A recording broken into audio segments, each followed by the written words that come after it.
I've talked about this before, but it's been a little while, so I'm gonna dust it off and give you a little refresher. One of my favorite little genres of content on YouTube is the video games are evil crowd. Usually it's religiously charged, and I want to make it clear right away, it's totally fine if you don't like video games, right? That's absolutely understandable, no problem with that. But what I find extremely entertaining is there's quite a few churches, as well as like individual content creators, that pump out content saying that video games are the work of Lucifer, and they're mind controlling the world in order to turn them against God. And I always can't help but giggle, acting like if you put the controller in your hand, you're saying goodbye to God himself. It'll corrupt your soul and condemn you to the fiery pits of hell for all eternity because you played Minecraft. Again, it's totally fine to not be a video game enthusiast if you're not blessed with that gamer gene or have esports pumping through your veins, no big deal. But a lot of these videos I watch from a bunch of different churches are actually just kind of wild about, you know, instilling fear in such simple things, and like so many different things. Like video games has become a big one, another big one is anime, and all the arguments they make are really kind of ridiculous, because you can make those arguments for actually everything ever, any hobby. There are real arguments to be made against like video games. They can be addictive, especially ones that are like microtransaction based. They could be financially damaging. There are like actual issues, right? If you don't have that level of self-control to not get obsessed over something and addicted to it, then there's a lot of harmful effects that come from it. But that's never the arguments they make. Instead, they just speak about video games like it's the Antichrist, and like the cyberspace is basically hell on earth.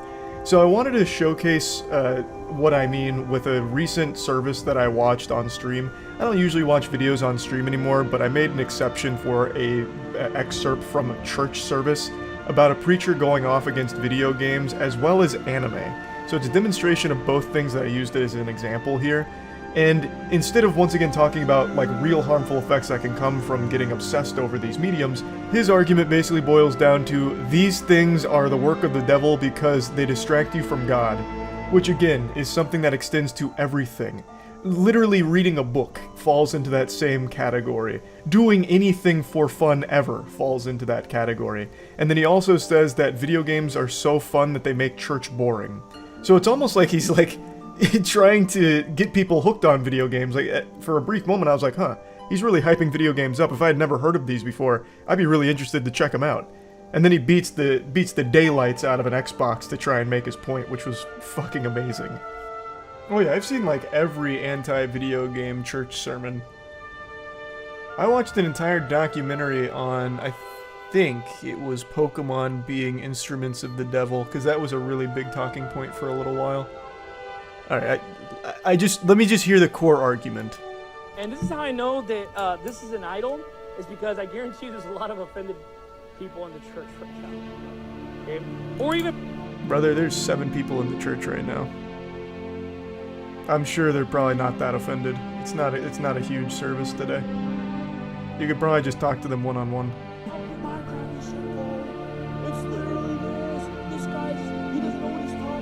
Oh, he's saying sinful. It's so quiet, I can't fucking hear him. I thought he said simple. I was like, yeah, I mean, Minecraft's pretty simple. You just build some shit. Who would really get upset about that? I can't hear shit. Start worshipping your audio equipment. My God. Pardon, excuse me. Just improve the audio quality, please. Jump into Jehoshaphat. Some pagan god. Hold on a second. What about this? When I start talking about... What is that? A Super Nintendo? What are you hitting there? That's actually a fucking Super Nintendo. Who's worshipping that? You stuck in a time vortex? That's an Xbox S? Is it? When I say you need to grow up, does it bother you a little bit when I say put away the video games from among you? Does it bother you when I say put that trash away? It belongs in the garbage. You're a man of God. You ought to grow in grace and the knowledge of our Lord and Savior Jesus Christ. Don't waste your time playing video games. Redeem the time because the days are evil. Does that... What? Wait, it's not even an argument against video games anymore. It's just, why do anything that's not immediately, like, praising the Lord, because you're wasting your time if you're not. You can make that argument for going out to dinner. Why don't you just eat at home, save yourself the time for more one-on-one moments with the Lord? At least make arguments against video games themselves. This is literally just a time cost thing. Like, you're wasting too much time on games when you could be giving that time to the good book. And our service, of course. Please make sure to put a little bit over here. I'm working on my new car. Not really, it's just it's a fucking video game, brother. About that, I'm still gonna do it. You know why? Because this is an idol. Exodus 32 verse 19. What does this have to do with games? Oh my god, he's got the baseball bat out now. Oh my lord. Which one of you's been playing games? I can sniff the gamer on you. Step up. Or I'm just gonna start swinging. God damn it. Oh, I see. Oh god, oh my. I missed the gamer rage. You know what? You know what you young people need to do? You need to take your Xbox. That's awesome. Sign me up. I want to go to one of these services. This is hype. Trash that idol. Because you know what? That thing's taking the place of you reading the Bible. That thing's taking the place of your prayer life. That thing's taking the place of you living the righteous. It's taking the place of you improving your marriage. Ooh, yeah. Yes, it is. In the way of my marriage and my child rearing, that's what they deserve. What? Wouldn't you choose what stands in the way of your marriage and raising your child? You're in complete control, man. Just have some, like, self-discipline, right? Do you have a TV in your house? It's like the same thing. This has nothing to do with games at all. This is, like, legitimately clickbait. He's making no arguments against games. It's literally just an argument against, like, anything that takes time away from God, and he chose games. Could have been phone, could have been knitting, could have been drawing, could have been reading. It's worthless. It's an idol. I hate video games because it creates apathy in the church. Huh? It makes people not pay attention to the preaching of God's word. How? It makes young people apathetic towards the truth of God's word. How? It makes people bored. Make church more fun. What do you mean? That has nothing to do with video games. Just make the service more entertaining at that point. What are you talking about? Because people have fun at home, it makes church boring in comparison? That's a fault of yours. Make church pop off. Have like fucking pyrotechnics displays going crazy. Get like dancing lobster. I don't make church a fun place to go. That was interesting. Not interesting is definitely not the right word. But I'd love to hear his takes on, like, legitimately every hobby ever, because that does take away time from your prayer life. I wonder if he does that for actually everything, ever. He preaches hard against anime. Oh god, wait. He's anti-anime? What? There's nothing sacred! Now you've gone too far. I can handle you beating the devil out of an Xbox Series X, but you target anime. Uh-oh. That's a straw that breaks the camel's back. I want to get married one day.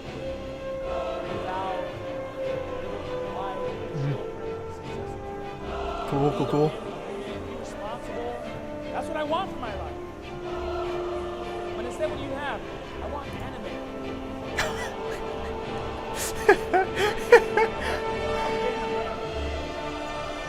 The fact that you even know what anime is shows me you're already a degenerate. What are you talking about, brother? You don't just, like, randomly come across anime.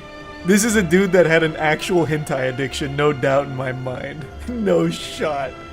If he was like, cartoons, then I'd be like, oh, okay, I see. But the fact that he's just, like, hard dropping anime, I know this man is, like, an actual super stan for some shit. No doubt. Video volume is maxed. They don't believe in good audio equipment at whatever place this is. Now, what is anime? It's Japanese animation. There's one guy in the crowd like, what? Oh! Japanese what? Animation? Yu-Gi-Oh! Yeah! What else? Oh, don't even pretend like you don't know.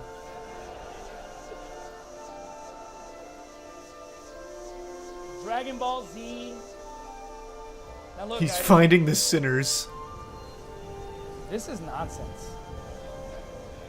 And look, I know how this Who's works. saying amen? It's just a... The anime, some people like he's a good guy, he's a good person, but there's a level of immaturity. Where does that come from? It comes from anime. Why don't they want to get married? Finally, we Anime. know. True! Married to some stupid drawing. Ridiculous! Fucking waifus? One Japanese animated girl, you know, on the screen that they're in love with. It's fun, Shit. but it's ridiculous. Get yourself a real woman.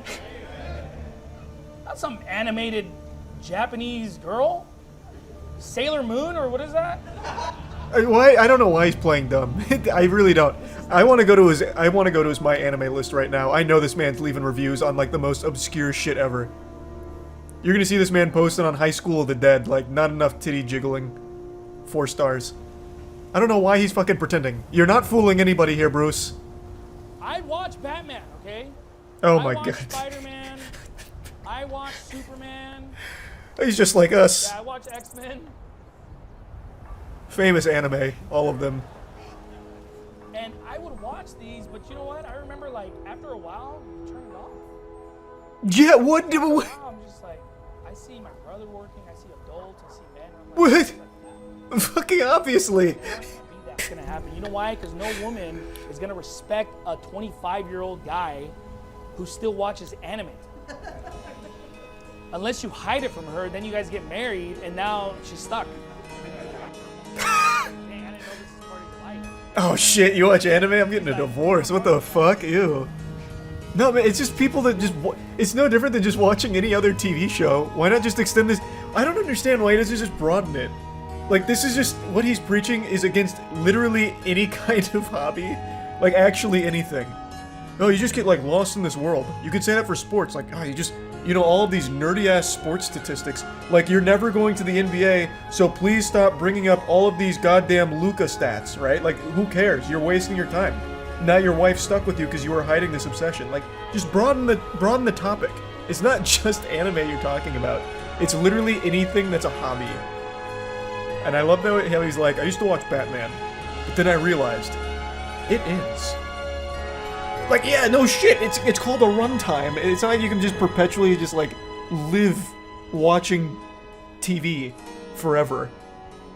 Weak and old. And look, I know people in my personal life, they're literally in their 40s, 50s, still bumming money off of other people, not doing And it's not because of anime, I'll tell you right now. You would be hard-pressed to find someone in their 40s and 50s that you know that's watching anime. So what is the lesson? What is the takeaway? If you just stop watching anime, you're not guaranteed a respectable job. I am so lost. It'd be very easy to turn this into some type of Christian lesson, but he's not. I don't understand what the point is. It seems like he watched an anime recently, and maybe had a disagreeable take on it somewhere, got insulted, and he's like, you know what? This is the root of all evils. I've got to talk about this. Your marriage is trash? Anime. True. And they have children out of wedlock, and they're just losers. That is a loser life, folks. They're like, well, I'm not doing that. Yeah, but your little anime habit's gonna take you to that route. What? That's your What the there, fuck? buddy.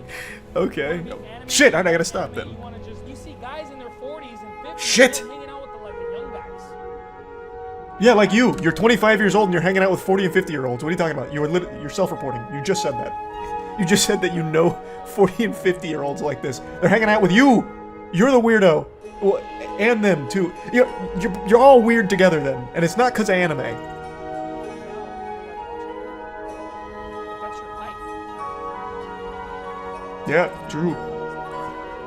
If you make anything like that in your life, you're in for a rough time. Has nothing to do with your statement or your lesson here, If you though. have a short view person, you need to rule yourself. Okay? Huh? In fact, I would say this: you're just an emotional person. Ooh. It's far too much soy. This took a crazy turn. What the fuck? I We went from anime to soy? Let's go. Message today. Message is simply this: grow up. Oh, fair enough. See, like, if that was the message the whole time, it makes sense, right? Like, if you... For example, if you make anime your whole identity and you become obsessed in it and that's all you really think about, yeah, you're in for a rough time. That extends to, like, actually everything ever. Why did he use Sailor Moon out of all examples? I don't know. I think he was trying to think of, like, normie animes so he didn't, like, make it too obvious. His biggest tell was a guy shouted Dragon Ball, and he's like, who said that? Yeah, whatever that is. And then he says, Bruce himself says Dragon Ball Z. He never said the Z, Bruce. You knew what he was talking about, fucking hidden weeb. I think he must have went through like an obsessive weeb period otaku moment in his life. Regrets it, and now he's using it as a talking point.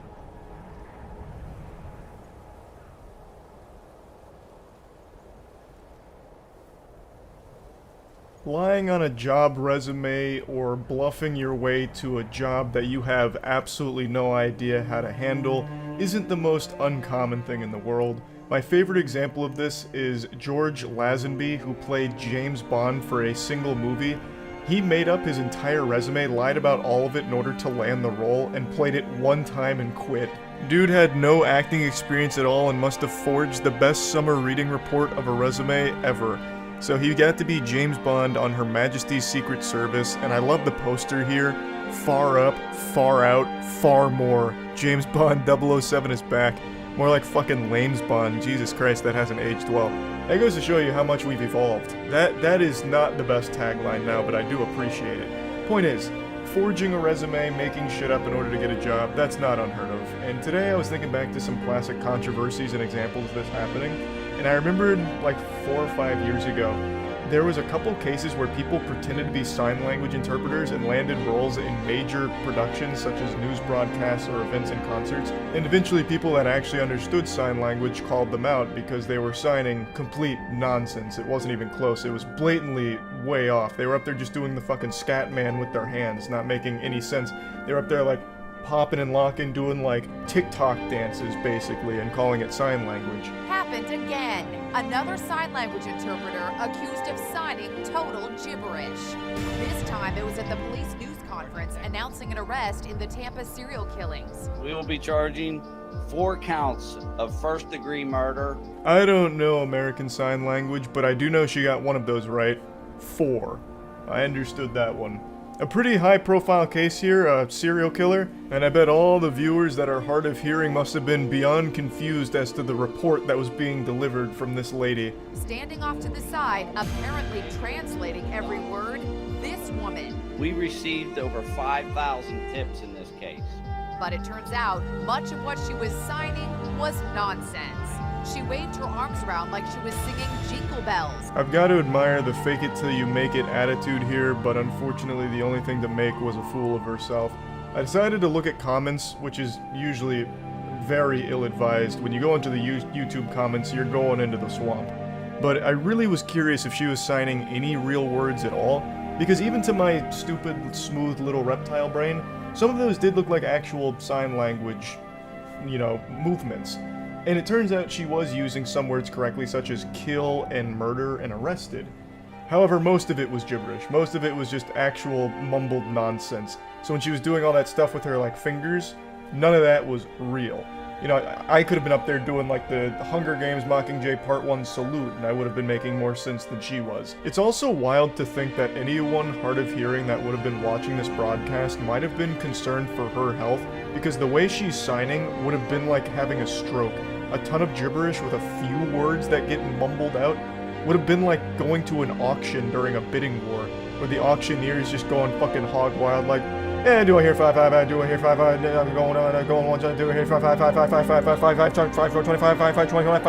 25 over there, 5. Says one outraged sign language expert. The woman, identified as Derlin Roberts, has a string of arrests for fraud. So how did she come to be translating at last week's high-profile police news conference? I just didn't ask enough questions. I love this section where he just kind of pops in like, yep, it was me. I'm the fucking idiot. I did it. Like, he's just very upfront and honest, like a parent that caught their kid stealing a cookie from the cookie jar and just folding, like, no, it was me. I did it. It's my fault. I'm the dummy. Point and laugh at me, shoot your spitballs at me. I know. It was me. Also, at a certain point, I just have to admire this lady's grind. She was born for one purpose. Trolling. Like, her whole life has been nothing but fraud, and she still continues to go down that path. And she wasn't even getting paid for this, by the way. She did this just for the love of lying. So she had no experience signing, she also had a history of fraud, and still landed the biggest sign language interpretation position of that year. This serial killer broadcast was a huge one. I remember this vividly. So, hats off to her that she's still able to keep performing at a high level of fraud. Tampa Police Public Information Officer Steve Hegarty told me the woman simply showed up out of the blue and offered her services. My immediate reaction was, I didn't call for a sign language interpreter, but that's great that we have one here. I let her in. Did this woman appear to know what she was doing? To the untrained eye, and that would include mine, I didn't see any problem. There's almost an art form for something being so stupid that it's smart. A plan like this, which at its core is just complete dogshit dummy, that it crosses over that event horizon into being genius. This is something where no one's gonna really question you, so she shows up like an angel. Hey, I'll be a sign language interpreter here, just so that way if anyone's hard of hearing and watching this, they can get the information. Like, oh, that's so nice of you to offer your services. Can you prove that you can do it? And then, if you don't know American Sign Language, you're not going to be able to pick up on, like, all kinds of moves with your hands and shit not meaning anything. So she could have easily faked her way into it, and she did flawlessly. Like the guy said, to the untrained eye, he had no red flags being tripped off, and they're not going to really background check someone that's offering their service for free, because what would be the incentive? Like, why would they be lying about it? This latest embarrassment comes 3 months after it was revealed that the sign language interpreter at a Hurricane Irma news conference, also in Florida, made no sense. The time to act is now. Hegarty is summing up the latest goof. We won't be using that woman again.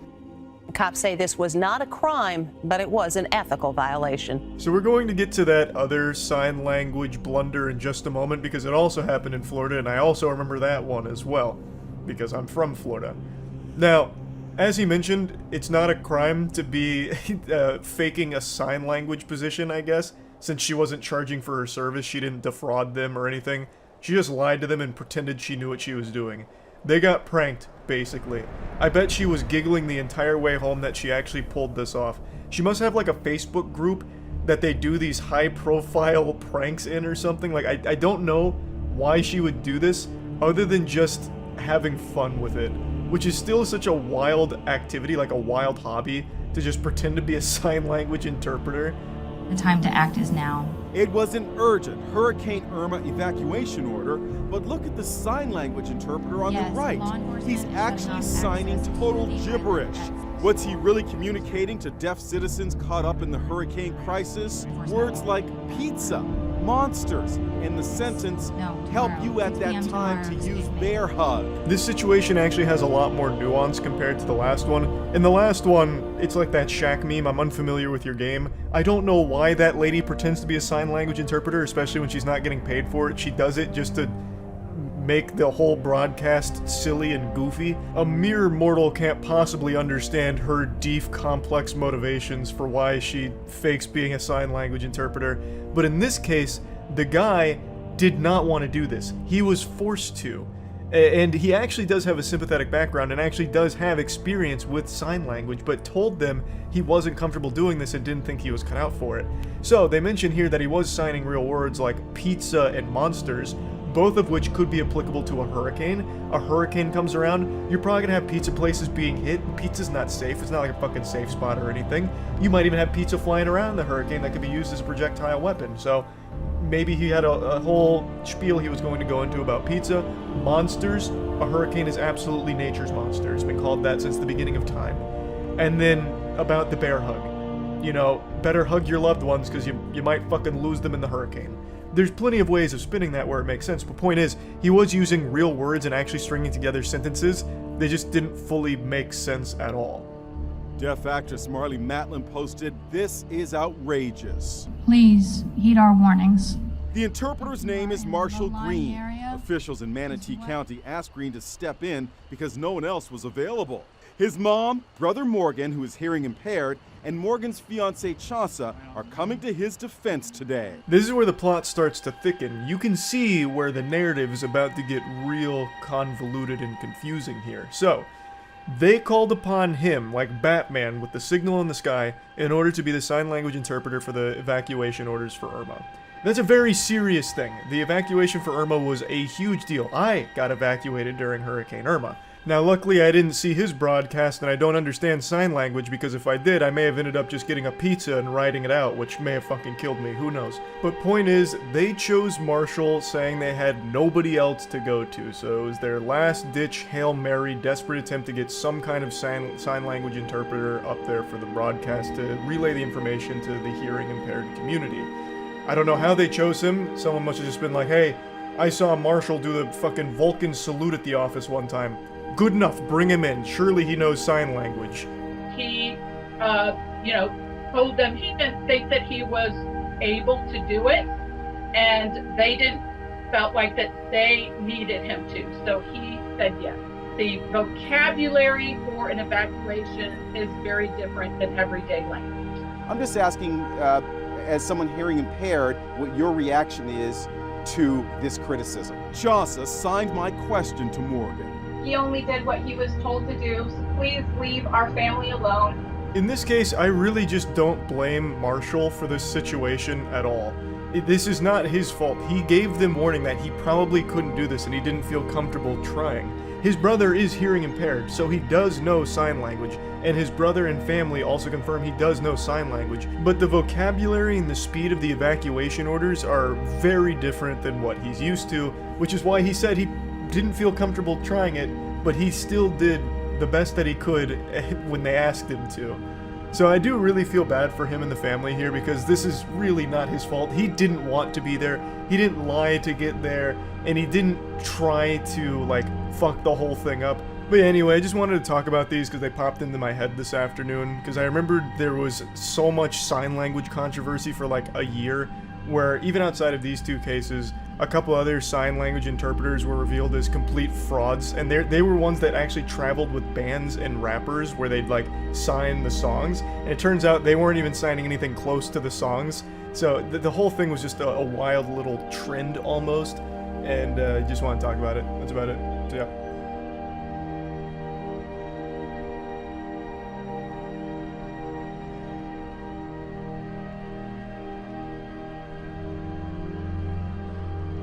No, I'm just gonna follow the actual marriage speedrun. It's a really cool route. We watched it together a while ago. Now it's time to learn it. I'm excited. There will be no mods. This is going to be a clean Skyrim speedrun following all the rules for marriage. I haven't tried it yet, so it'll be nice. I also haven't played Skyrim in 11 years now. Or 10 years, because it came out in 2011. You can watch the video and eat at the same time. I've seen the video. I need to actually study it. So I need to have this video playing and have Skyrim going so I can follow along. That's how I learn speedruns. Speaking of which, I just realized I don't have Skyrim installed, so you giving bad advice actually helped, so thank you. I don't know if I'll get the world record. This record looks absolutely nuts. The first part seems easy. It's after this that I think it gets a little wacky and wild. Yeah, all this tech I'm gonna have to learn somehow. I hope it's just really simple, but I already know it's probably not. So I definitely think I can do the first part, easily. The other stuff, I think it's gonna take me a lot of tries to get the tech down. This is a complicated speedrun, yeah, but I really like the idea of the speedrun. I think it looks very cool. I also like those kind of goofy categories like marriage percent. It's worth it to learn. I'll study, I'll do my homework, get ready for the SATs. OG Skyrim loads faster, and Special Edition Skyrim has a delay on when you can move after the load, which you have to do for the opening glitches. Do they even sell OG Skyrim? I only saw Special Edition. Okay. It's unlisted. So how do I find it? You need a link to buy OG Skyrim. Okay. Well, before I waste any more time then, we've already failed the first step. So let's get OG Skyrim then. Yeah, I have the original. Oh no! Man, playing this game now, like, that... kind of goofy.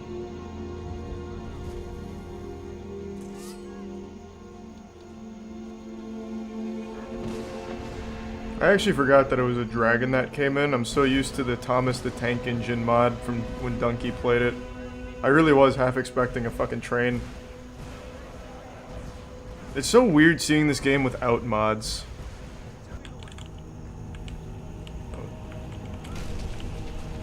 God damn it, I went the wrong way. Patched. I was the right way, I just, it's the special edition, which means that glitch just doesn't work, that's all. Hoop. Got it. Yeah! First try. Alright, looking good, looking good. I forgot where to go. I knew this would be hard. Oh, this is breaking my fucking brain.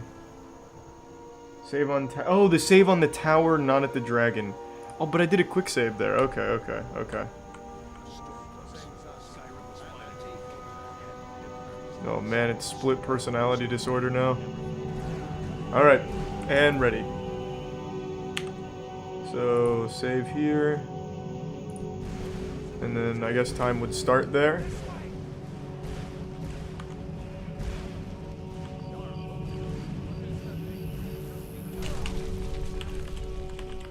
Oh, I'm clean. I should just have the timer up right now. I'm fucking clean. Looking good. Okay. 5. Looking good. Okay. I definitely think I understand this now. So I need to come over here. With Helgen Keep on the screen, I need to do a normal save, quick load, drop down, it'll count as me going through this tunnel. I think that's how this is gonna work. So I need to come, I think it's like right here.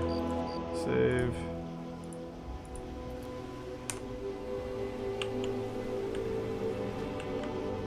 Nope. I've got the right idea. There it is, got it. I was a little off target, but you know, I'm a fucking genius is what it is. God damn it. An actual 500 IQ mastermind. Okay. Step 2. I alt-tabbed.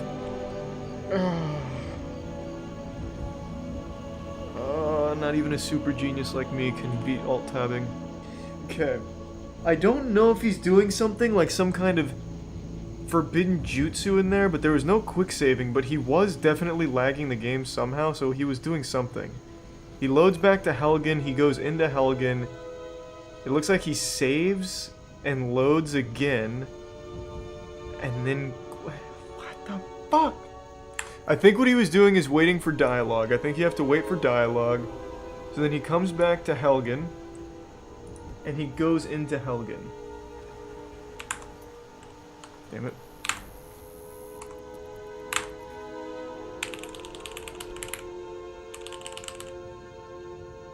No!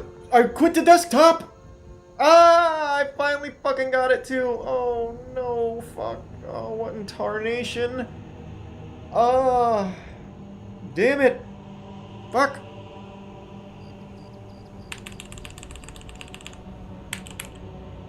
No! God damn it! How is that happening? Did I turn off the main menu or something? Because I scroll all the way down and I hammer E, nothing happens. So then I scroll down a little bit more and hammer E, but desktop comes up. So for some reason, like, I'm definitely at, like, the exit to main menu thing, but it's not kicking me out. But for some reason, desktop's working. Finally.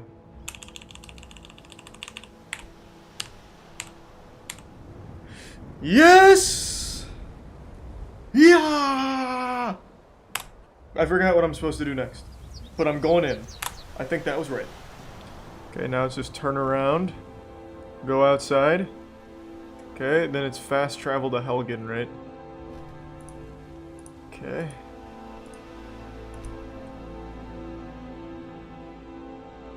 No! Oh, maybe because I didn't do it all as one sequence. No! We did it!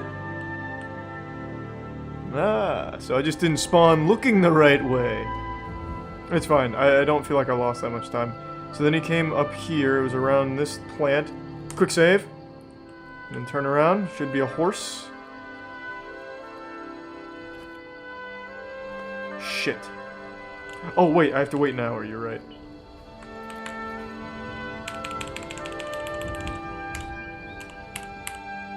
See, I got that right. Let's fucking go! I'm getting the timing down. Even if this doesn't work because I didn't go back to the guy, this is still pretty impressive. We're starting to get it. Get the fuck away. I'm busy. Oh my god. Gee. Why is it still rolling? Oh my god. How do you control this? I don't get it. I don't get it. It's moving all on its own. I'm not touching anything and it's still moving. Okay, how do you control this? How do you control this? Holy shit. How do I get off? Come on. There we go. So like here, I think it was. Nope, I missed it. Oh my god, this fucking thing. Controlling this is miserable. Even worse than I remembered it being. Oh my god. This is definitely one of the harder speedruns. This shit is fucking tough. Okay.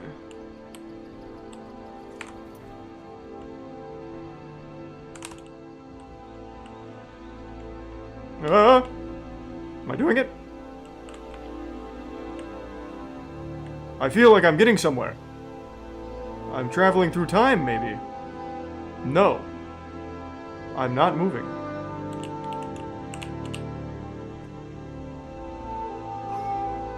Alright. Was that part of the run? Did I do it? Slowly. Oh god. Oh, I'm stuck in a time loop. Wait, hold on a minute though. Can I use this to my advantage? Don't hit the mountain this time? Okay, different mountain. Come on, climb it. Yeah, fuck yeah, climb it. Climb it. No, this isn't east. East! East! Come on, you little bastard. Good tilt! The game's gonna crash. Too much speed. Fuck! Where am I? Oh! Oh! It's right there! Stop it! No! It's right over that hill, I think.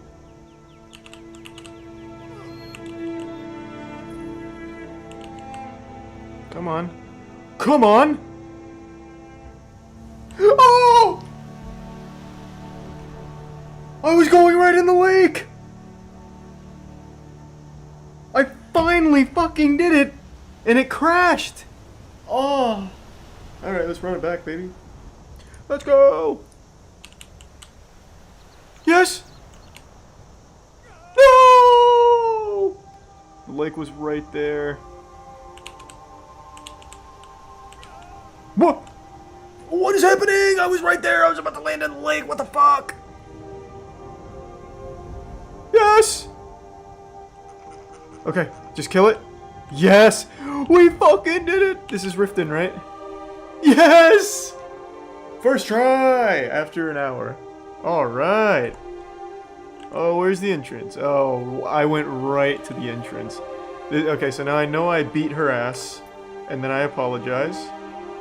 I'm just gonna save, just in case. Just, you know, a little playful save, never hurt nobody.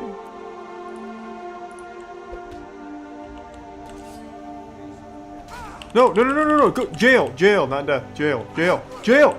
Oh my god, I'm sorry, oh my god. Okay, alright. Peace was not an option. Interested in me, yes. Oh. That's easy. Just are you interested? A little bit. Okay, let's marry. Okay. Wonder if that would work in the real world. No, no, no, no, no, no, no, no, misclick. We did it! We did it! I'm not skipping any dialogue. I'll just take the time loss for the sake of love.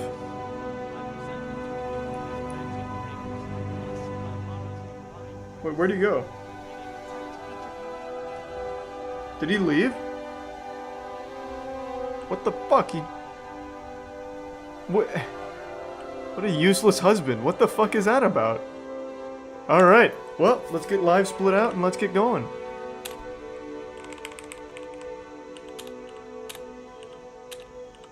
Oh, no, no, Bob! Oh! I deleted the wrong one! I just meant to delete the first one! Oh.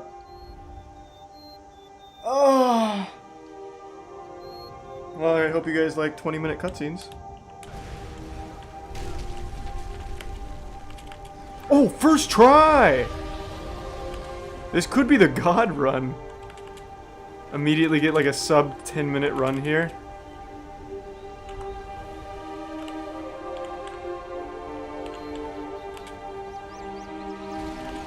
This is super clean!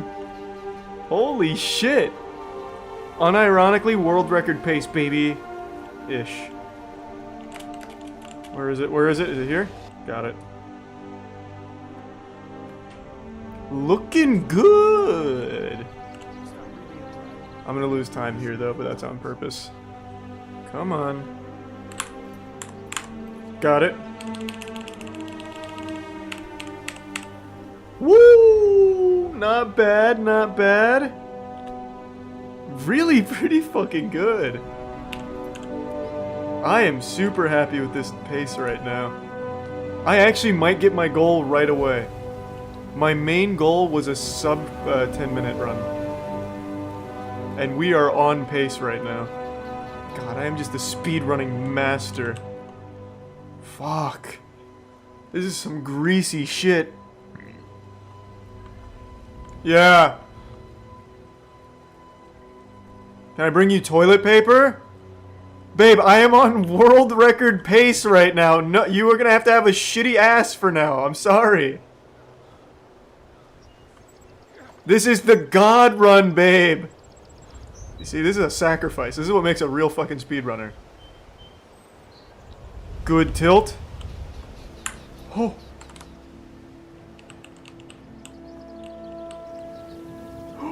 First try? No!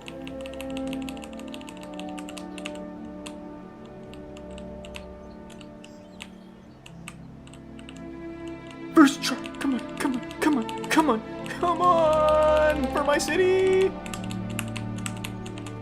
Please!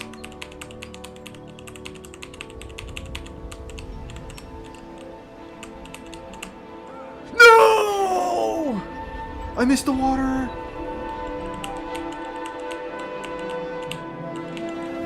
What? I cannot land in the water. I can't do it. I cannot fucking make it into the water. Actually did it. There we go. Alright, sub 20. I'll fucking take it. We can make this. Save just for the safety of it.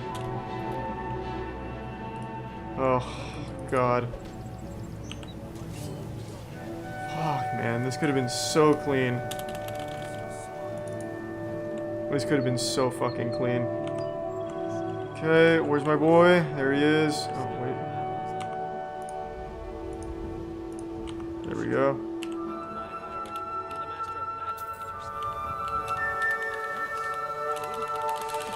Okay, sub 20 still possible. I actually got that glitch right too. Huge time save. Easy sub 20.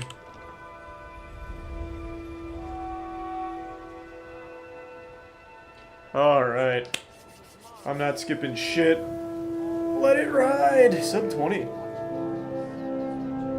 Not bad for the first full run. I could have easily had this under 10 if not for the fucking launch. Got very unlucky, somehow kept missing water. Oh, nice. We fucking did it. Get ready on time.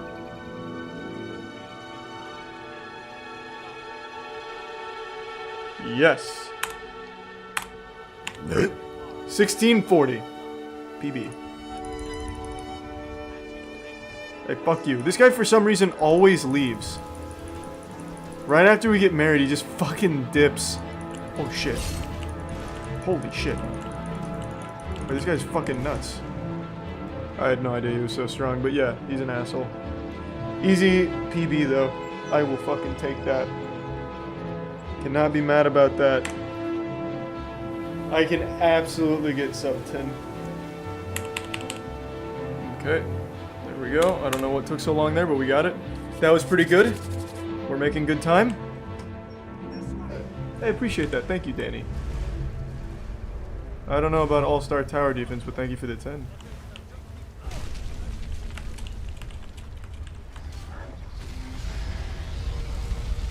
There we go.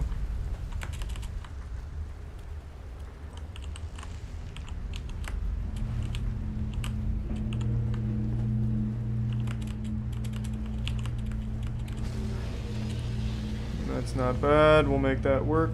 Thanks to the resub Foxtrot.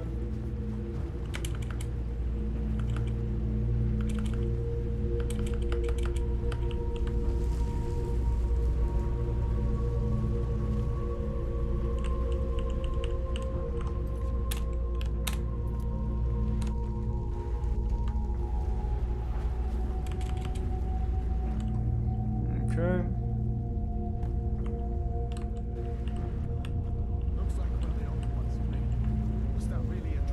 Damn it. I was too early with that. Whatever.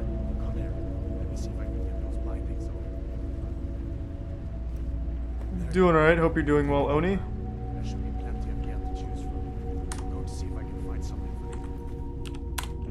Hope work went well. Oh my god! Big crash, that's okay. Huge crash, we'd love to see it.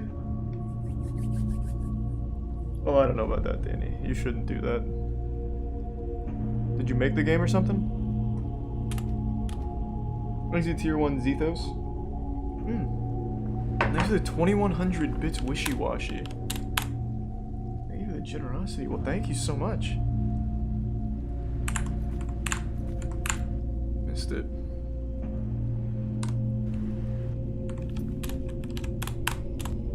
Come on.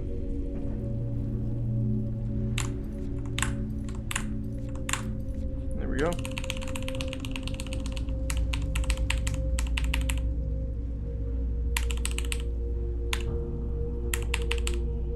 Okay.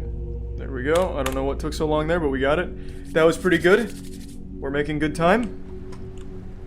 What? We're making good time?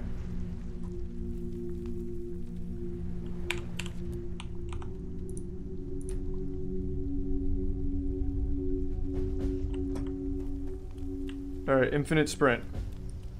Hold down sprint. Quick save. Let go, quick load. Didn't do anything. I don't get it. Quick save. Load.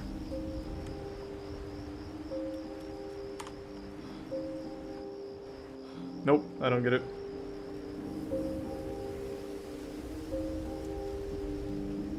Why do you keep saying timer? Why the fuck do you keep saying timer? What's wrong with the timer? Oh my god, no, I wasn't paying attention. Where am I? Where am I? I'm right here. Timer is blocked? By what?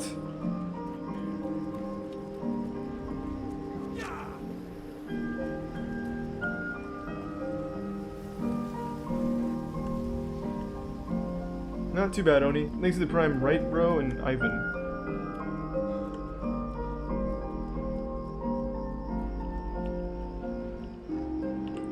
Let's try something. I'm gonna get a little wacky here.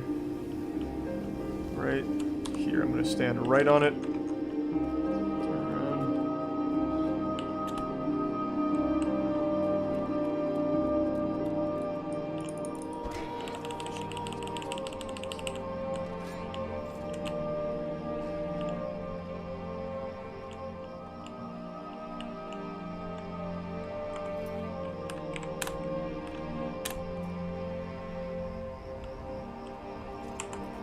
that's way too much fucking speed.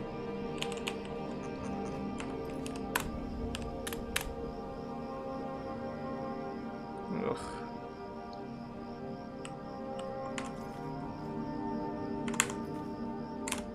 Too much.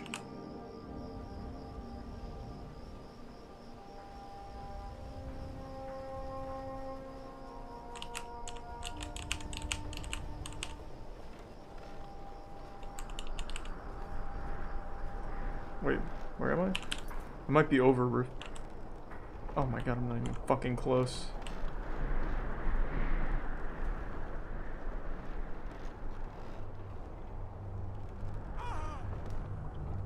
Ugh, I couldn't find it.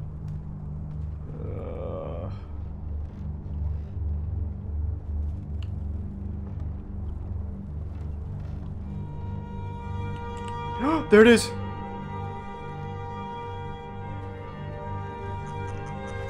Oh! Oh! That's nuts! That's nuts! Let's go, let's go, let's go. This is absolutely massive. No! Stop fucking talking to me, asshole! Can't you see I'm here to fucking beat some ass?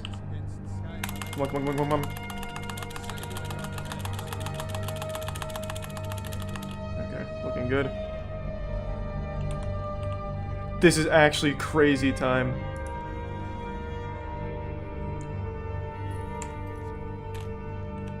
Just in case. Holy shit.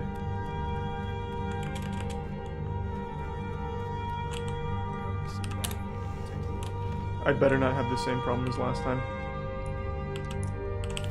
Got it first try. Okay, that's good. Leave me alone!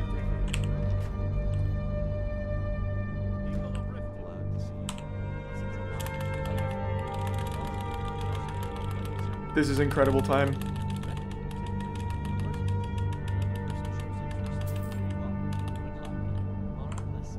Where's my boy? Where's my man? Right here. Good, good, good, good.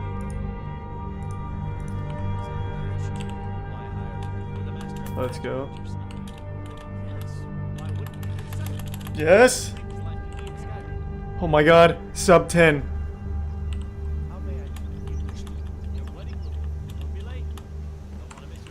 Yes. Move! Get the fuck out of my way. Misclick. Oh, I missed. Oh no, I missed the save. I missed the time save. I'll just eat this loss. I don't want to risk anything.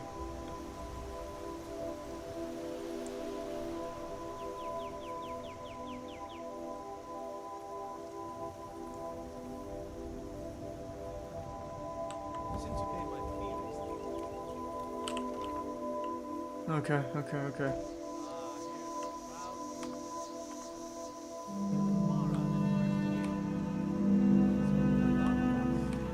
I'm actually skipping dialogue this time.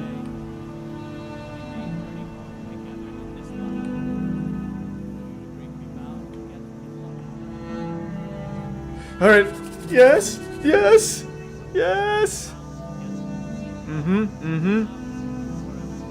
Let's fucking go. Time. 8:03. Woo! And he's not even leaving. He's so impressed that he's not immediately divorcing me like he usually does. Oh, never mind. He's still leaving.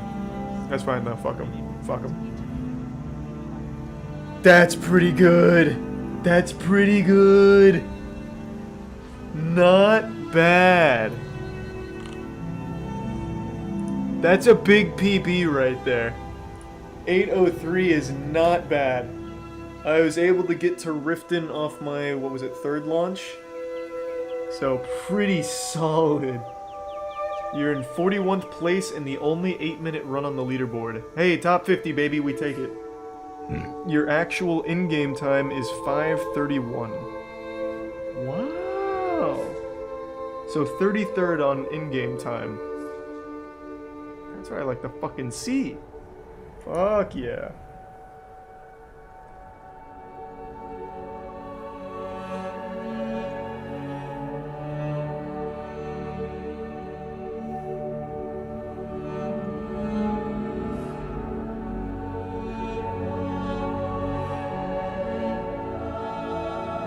Admittedly, I'm not a huge book reader, which I'm sure doesn't come as a surprise to anyone watching this, because if you just look at me, you probably assume that I'm some inbred, illiterate Florida man. But I can read, I just really choose not to read novels. I used to love reading the Magic Treehouse books, which I think still counts, but I think the last book that I read cover to cover was The Outsiders in 6th grade as part of a reading assignment. And that book slapped. But afterwards, I kind of just fell out of love with reading books. Maybe The Outsiders was so good that I knew nothing would ever live up to it. I couldn't really tell you, but from that point forward, I only ever read the Cliff Notes to books that we were assigned in school in order to pass the tests. Yeah, that's right, can't put the genie back in the bottle now. I cheated my way through every single English class and assignment I ever received. What are you gonna do about it, huh? Throw me in jail? Statute of limitations, bitch. It's been like fucking 10, 15 years now since I've been in high school, which is such a sad thing to think about. I'm getting sidetracked. The point is, I don't read a lot of books, but over the last 2 years I have been reading a lot of comics and manga. Mainly manga, to be fair. And I've gotten really into that medium. So much so that, as most of you know, we started our own comic book series called Godslap. Everyone who's read Godslap so far has unanimously agreed that it's the best comic ever produced, and Godslap is well on its way to becoming the biggest name in all of comics, overthrowing Marvel within the next 5 years, according to recent scientific projections that I'm pulling out of my ass. It's a passion project created by myself, Jackson, Danny, and Matt, and we brought in an industry veteran named Aubrey Sitterson to help write it with us, and we're extremely proud of what we've created. Issue 1 and 2 are already out, and Issue 3 came out today, as of right now. Issue 3 is available at godslapbook.com, and per usual, this is the standard cover, but we also have 2 limited edition variants, which will only exist until they're sold out, and they'll never be reprinted. So they're available at godslapbook.com. But the point of this video isn't just to toot our own horn about how amazing Godslap is. The purpose of today's video is to show you a wild comic series that I started reading, because it's a very long-running one. I think it's been going for almost 24 years now. It's called Tarot, Witch of the Black Rose, and it's got a lot of nudity in it. In fact, I would argue the focal point of this series is huge titties. And I didn't know that going into it. I started my comic research just looking for like long-running comics in order to like really dive in deep and follow a story along for a while. So I read 54 issues of Tarot, Witch of the Black Rose, and I'll be honest, I probably couldn't tell you a single narrative plot point that happens across any of them because the focus is mainly on like pornographic material. However, there is one that I'd really like to focus on today because it's so wild that I just felt the urge to share it, because I don't know how popular the series is and I haven't seen anyone really talk about it, and I think this is just such a banger. Issue 53. I'll tell you right now, issue 53 is a fucking diamond. It's a masterpiece of art. It tells the emotional story of a ghost nurse haunting some woman's vagina and trying to get it back, to steal her pussy. So I'm not going to show you every page here, but I'll give you the crucial ones. So here's our 2 main characters. It's Crypt Chick and Skeleton Man. So their backstory is Crypt Chick died in a car accident, Skeleton Man feels guilty, and he was blessed with the ability to still see her, and now they work together for the sake of justice. And this crackshot team takes on a new case with these 5 clients, some ghost nurses. You'll notice they're bleeding, and they're bleeding in spots where body parts were taken from them. So while they were alive, they were organ donors, and, well, their organs got donated, and then they decided to change their mind, and they want those body parts back. So, you can tell by my censoring, one of them got her vagina donated. This information startles Skeleton Man and Crypt Chick, and being the good guys, they can't let it slide. They plan on stopping them from stealing those body parts because it's no longer theirs. They donated it. You can't change your mind, it's in the contract. So, they try and prevent them from killing the people that now have the body parts in order to get them back. Unfortunately, they're too late for the first victim. The first nurse pops in like the boogeyman here and rips the lips right off of this innocent woman's face, saying, "You're too late. I have already retrieved what I came for," as she dangles those lips like they're a fucking piece of Mr. Potato Head. He says, "You took her lips," to which she clarifies and corrects him, "My collagen. She used my collagen to inject into her lips. They are now mine again. Also, there's big tits on the page. The woman's lips were ripped off, but her titties are laid bare. So, I don't even understand what the real point of that is. That's not even like a sexy thing. This is a woman who's now dead because her lips got ripped off, I guess, which instantly killed her. You know, I'm no doctor and I'm not an expert on anatomy or anything, but I feel like if you get your lips ripped off, it's not just gonna be like this instant death switch on the human body. It'll probably just be one of those things you'd be like, oh fuck, ouch, my lips, ooh, jeez, god, goodness, Jiminy Christmas, that hurt. I don't think it just like instantly kill her. But regardless, she has passed away now, rest in peace. Anyway, moving on, Skeleton Man is traumatized knowing that this is a real menace. He has to stop these undead nurses from taking body parts from the innocent women that received them. So, he tracks down the next victim, which is the woman who's received a vaginal transplant. And he knows this is going to be a race against the clock. So this fucking madman busts through her window like it's the DEA raiding a meth lab in order to warn her. So he shouts, "Samantha Brown, you have to get out of here. Your vagina is haunted." Which is an absolutely iconic line. The fact that this isn't more well known is criminal. Now, not to be the Grinch that stole the vagina and took the magic away here, you know, I'm not trying to be like Scrooge and ruin the season, but let's take a deeper look at this statement. Get out of here, your vagina is haunted. Well, how the fuck is she supposed to get away from it? It's on her body, she pees from there. Like, it's always going to be haunted, even if she does take Skeleton Man's advice and gets out of there. Her vagina will continue to be haunted no matter what, so she's just fucked. Samantha clearly has a hard time believing him, so he tries to explain. You recently had an operation done on your vagina to make it look more jovial. Now a bunch of zombie ghost nurses are coming to take it. You have to leave now. To which Samantha says, "Get out of here, you're crazy." But then the zombie ghost nurses show up to confirm what he's just said. No, he's not. And Samantha Brown says, "Oh my god."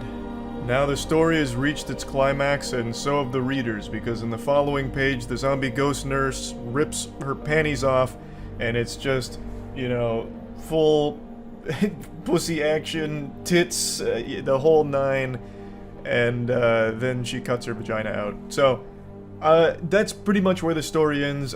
Crypt Chick gets jumped by the other zombie ghost nurses who strangle her, which kills her again, which is a wild concept. Like, a ghost strangling a ghost kills that ghost that got strangled. I feel like that's an interesting idea of how ghost combat would work. But anyway, Crypt Chick doesn't stay dead for long because Skeleton Man arrives at the scene, drop kicks one of the zombie ghost nurses, and then hugs Crypt Chick back to life, and through the warm embrace of the hug, the energy was enough to revive her back into being dead. But like not super dead like she just was. So like there's like two levels of death. There's death in the form of like spiritual zombie ghost like Crypt Chick, and then super death where it's even more dead than that. So he brings her back to that lesser death layer, thanks to the good bear hug. And then the other three nurses, they have like their heart, lungs, and something else that they need to go get from other victims. That's not important because by far the star of the show was the pussy nurse. Having to reclaim the vaginal transplant was a compelling story that I've never really seen tackled before, which surprises me because when you really stop to think about it and break it down, it's a story about be careful what you wish for. In this case, Samantha Brown wanted a more jovial pussy, but never really stopped to think about the price of such an operation. And I'm not talking about the financial price, I'm talking about the iron price that she would have to pay down the line. Because that jovial vagina had to come from somewhere, and unfortunately in this case it was a vengeful zombie ghost nurse spirit. You can see why I have such a deep appreciation for this issue. It's very interesting. I don't usually read like hentai or porn comics or anything, but Tarot, Witch of the Black Rose is still an interesting adventure nonetheless. And I just wanted to share this one because it's criminal that it's not more well known about how hard issue 53 goes. But yeah, anyway, that's really about it. Godslap issue 3 is out right now at godslapbook.com. Be sure to pick up a copy. I'm sure you're going to absolutely love it. And yeah, that's about it. See ya.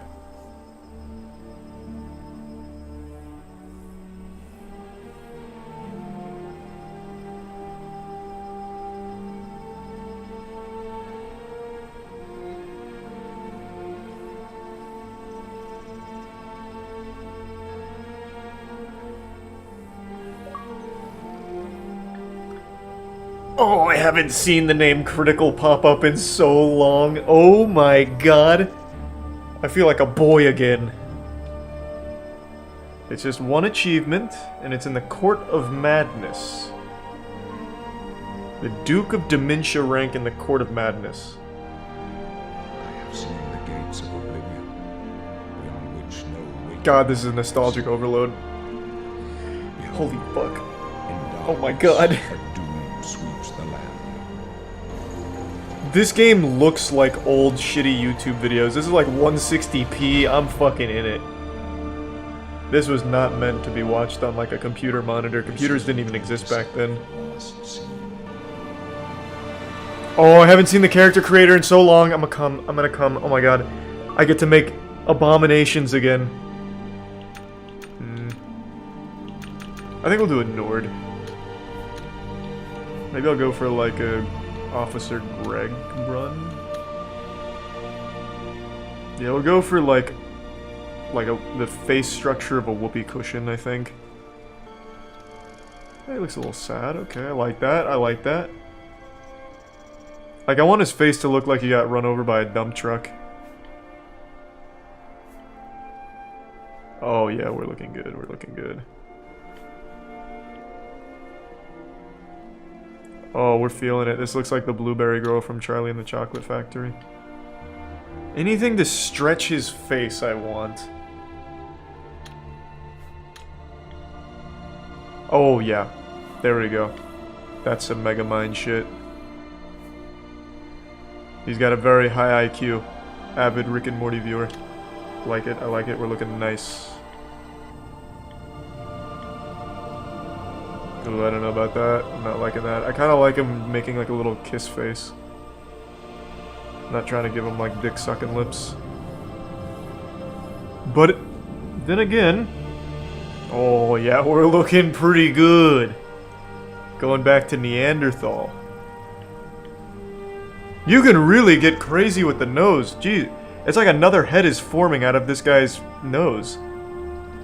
You can put a lot of meat on this bad boy. I like that. Oh! Very ghostly, yes. Yes, very nice, very nice. Let's go for something kinda there. I want it to look like the surface of the sun, but not blinding.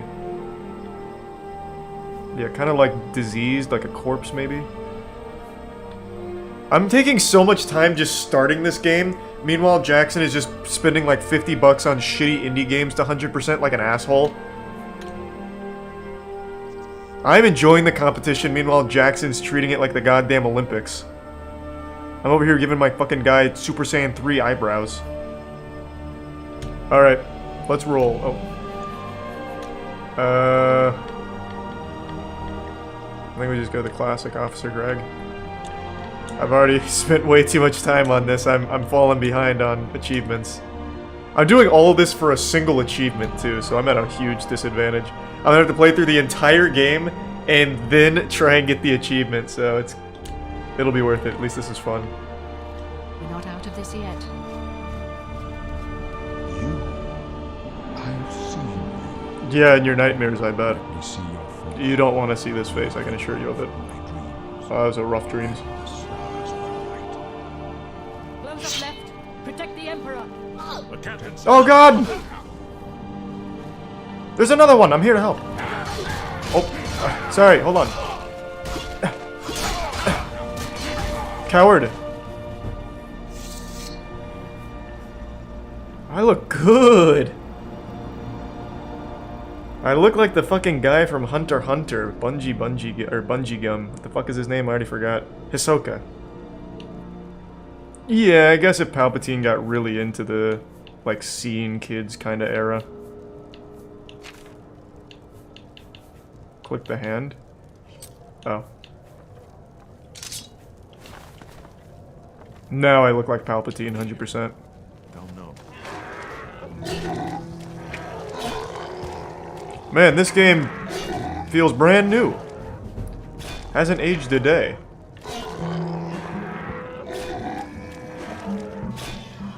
Outplayed. Coward? Can I just one-shot him? Ah! Oh. Sorry. Feel bad. Come with us. Okay, you got it, Chief. Good man. What's happening? Oh, wow. It's a dead end. What's your calls? They're behind us. Wait here, sire. What? Who's... The Emperor. Guard him with your life. Is this guy just hallucinating? This man's OD'd on the skooma. There's no one there. Oh, never mind. Find him and close shut the jaws of Oblivion. Whatever, nerd. Kill you myself. No! These boys are not going to be happy with me.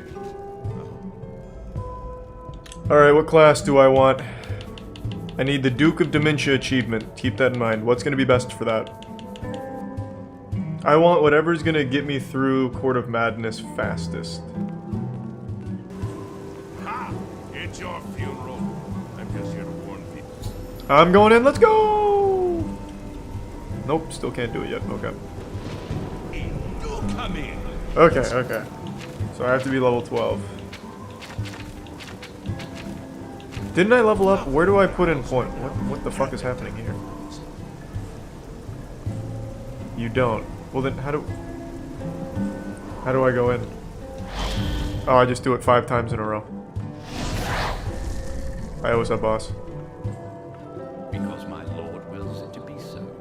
It poses no danger to Wildest. No compact has been violated. It is a doorway, an invitation. Why is the guy such a dweeb? Fucking Bruce Wayne's butler over here. Whatever, Alfred. Speak with me again when you have made up your mind. The anticipation is almost too much to bear. I've made up my mind. I'm ready to clap cheeks. Have you made up your mind? Yes. The tension. I want to spread ass. Alright. How do I get out of the chair? Soft locked. Game over. How do I get out? Oh, I see. I can't. Scripted. Understood. Easy. The enemies scale even in this DLC, so they're gonna be really low level for me. Good. Stay away from the gatekeeper. Let us handle this. Damn, this guy's getting fucked up. You still alive? Oh, nice. Way to come back. Let's go, boys. Keep chopping at his ankles. Oh, reinforcements have arrived. The Power Rangers. Oh, I just pressed A. Thanks to the 5 gift subs, Dungeon Master, and the resub Alan. Get in there, bone guy. Oh, there you go. You figured it out. I didn't even open it for him. This guy just really cracked the code.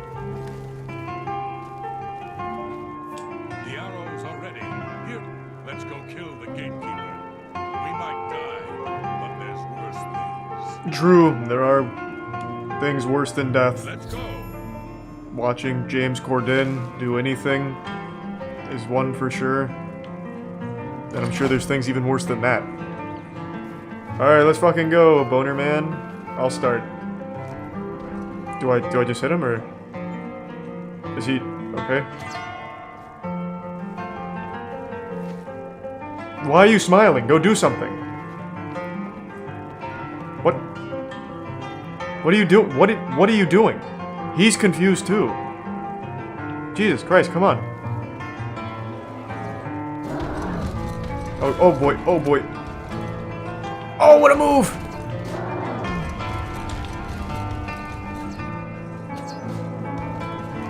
Hang in there. Oh my god, he's getting fucking tossed around. I'm just shooting him right up his asshole. Oh, good shot! I don't want to charge this arrow any longer. How do I, well, that'll do it. Congratulations. Who are you, stranger? Jesus Christ, is a shirtless Patrick Stewart or something. Who is this? I'm Ingvar the Wanderer, but my message is actually one of comfort. The world is ending, What a cheerful guy. Goodbye, yeah, whatever. No, shut the fuck up, I'm not trying to talk to you. Can't you see I'm busy? Called speedrunning. Shut the fuck up! God damn it. Why do you keep telling me to speak? You guys are clearly very chatty. I'm trying to go about my business. You harpy? Sheogorath, you old scumbag! You battle axe, you scurvy scallywag. A new arrival! Shame about my gatekeeper. I'm so happy I could just tear out your intestines and strangle you with them. Well, okay then. I suppose an introduction is in order. Is it tier 1 moon platypus? Sheogorath, Prince of Madness. I need a champion, and you've got the job. Alright, let's go. Time to save the realm, rescue the damsel, slay the beast, or die.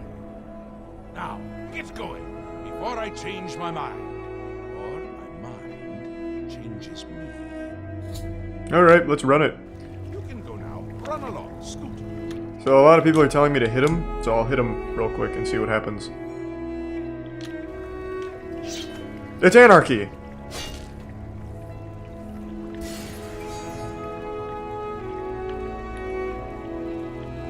Now what?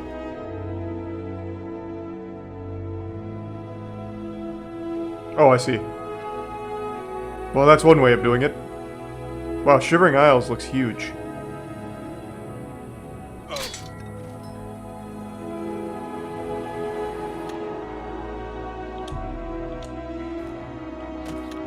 Oh yeah, let me see what the difficulty's set to.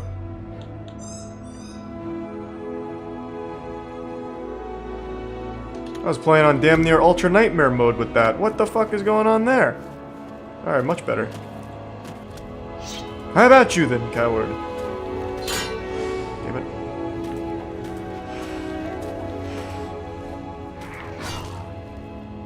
Man, when you put the game to game journalist difficulty, it really makes a difference here. My god. Hiya! Gotcha. My personality is being drained? No! It's gonna make me a shittier streamer. What the fuck? What happened to the Bone Man? I don't know. He got his bones and he was done. Oh, Jesus, I'm too strong now with the Grumite dagger. These poor fish kids. You have the crystal staff? Nope. Oh, I'll take the lockpicks though, just in case. Even when he blocks, he just dies from it. Oh, poor guy. Can't escape me. Thanks for resub Hummabees. Wait just a moment. Did you get whack? What's that sound? Prepare yourselves for battle. Die, tree scum. You'll never be able to take all of these small twig monsters. Do they attack? What do? Do they do anything?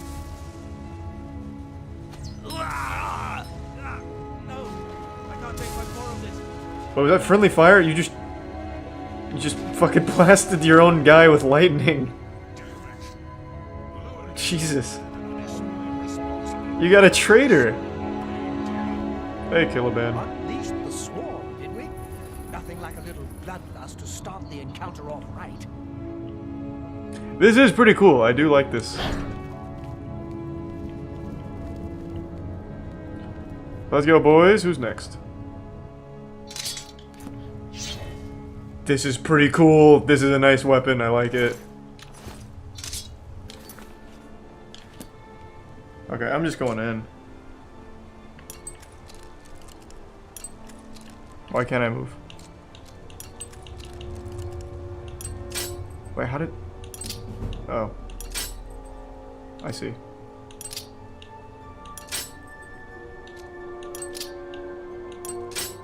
What the fuck? What am I doing wrong? I'm gonna save before I run out of fucking lockpicks. I don't understand how that second one keeps doing that. Am I clicking it too fast? What am I not understanding about this? Holy fuck. I don't remember ever struggling with lockpicking when I was a kid.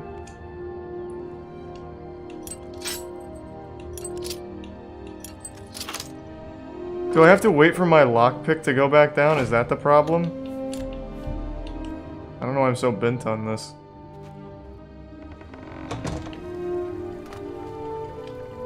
Good news, I cracked the case. And in record time. Oh, good, Jesus, by the Nine Divine. Come on. Wow, she really does work fast. Hey, Marine. Chosen aside, Little one? What the fuck is that about?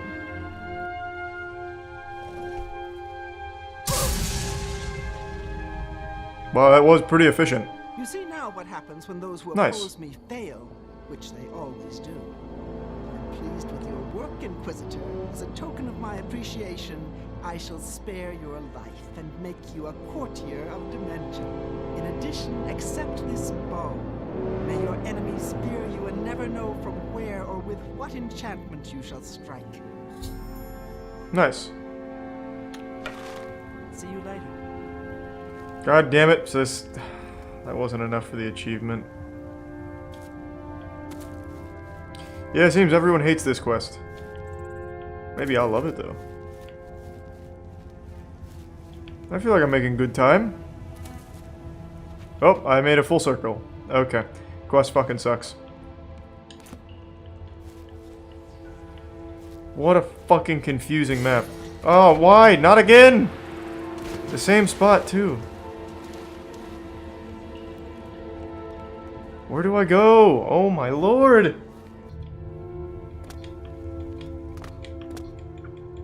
Alright. Thank God. That was pretty bad, but it wasn't as bad as the other one. Here we go, baby. One more quest after this, and I finally finish maxing this game out. This is big. This is big for us. We're going to change things. No! You'll be my champion. You'll grow powerful. You'll grow to be me. Prince of Madness. Oh, I replace him. Or you'll die trying. Ah, you've seen the great torch that burns brightly over New Shea. Thanks for the prime. No. Vagrant. It doesn't. It should. You'll go to Sylar and bring back the flame of Agnon to relight the torch. Alright. So this is the last quest? Did I get the achievement? Let's fucking go. Oh my god, I almost died from that. That would have been a heartbreaker. Very good, emissary. With your help, we will... Let's go! Down with the Maskin. Is this a Mazkin? I'm assuming this is Maz. Yeah, we got him. Death to the Maskin. For the glory. Let's fuck him up. Maskin? Oh. Wow, we're just steamrolling. Is it this way? Kill the Maskin. Come down, coward. How do I get up there?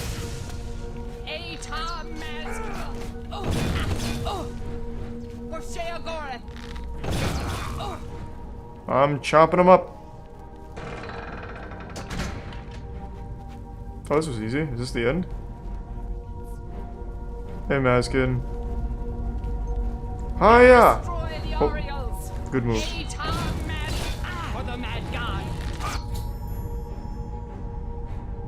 Oh, that was the commander? Oh. I could really feel the difficulty spike. Well, I don't know why I'm saying that. I fucking turned difficulty off. Where's the leader? God damn it, they're all wearing the exact same armor. There you are. Thanks to you, the Maskin have been utterly defeated. Go. That wasn't you. Where are you? There you are, you son of a bitch. Victory is ours. I have already selected a candidate. I will now claim the honor of victory for myself. Here Yeah, you did a lot. You weren't even in the final fucking room for the fight. Oh, she's going up there to kill herself? Exit Prime King Kaiju. Is that how you light the flame? You're looking the wrong way. Hey, turn around. Turn around. You're gonna miss it. You're gonna miss it. Yeah! Excellent work. You'll need to control one of the carts of madness. Replace a current duke or duchess, whichever. The people will rally around you. Alright, let's go. Then speak to Artis and Dervenin, the high priest at the Sacellum Ardens. And you've always got our man Haskell to call on for help. Faithful, like a good hound. Alright. Come visit again. Once this is done, I can pronounce the heart bearer unto. Okay, that's easy enough. Do I have to talk to both of them, or can I just go do that? Because I'd like to... I've already made my decision, obviously. A friendly word of warning, but once you've decided which duke to replace, there's no turning back. So which is it? What will it be? Mania? Dementia? A suspect? Let's go! I like it! She's got to be a bit... We will speak when your task is complete. Okay, so now I just go murder her.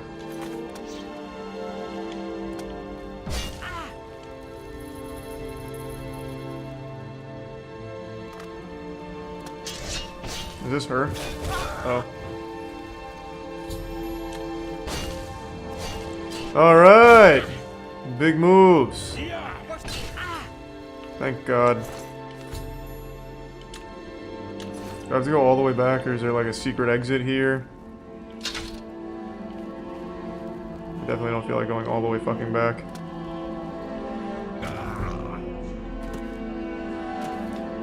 Huge shortcut, big time save.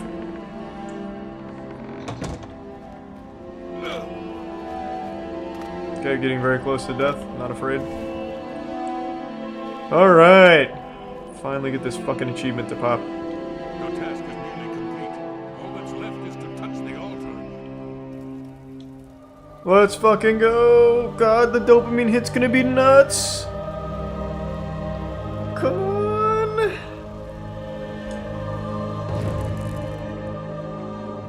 Once again, as the ritual of accession come full That's it? I now declare you to be Duke of Dementia of the Shivering Isles. May your wrath and anger be your guide. Okay, amen. Pleasure and pain, my lord. Where's that achievement at? Alright. Take it easy, pussy. Where's my achievement? You give me my achievement now, Shiogarth? Stop fucking thrusting into your cane or whatever. I'm waiting what I'm owed. I can't move. Did I get it? Where's my goddamn achievement? Wondering why I let him go, aren't you? But different is good. Notifications are not off. Maybe we're onto something here. We'll see how it plays out. I'm still even getting Xbox Can't be Live worse messages. than what's happened before. I do. I Check. did. Okay, I'll check And I after won't this. say It doesn't pop. But that's enough about that. You now Busy have the blocks power it? To summon dark seducers. No fucking. Why would Busy block achievements? A symbol of your new station. He was God, stop. You fucking assholes. Now I skipped the dialogue and I didn't get the big dopamine hit. Is chat ever right? God damn it. Oh, I missed out on all the dopamine.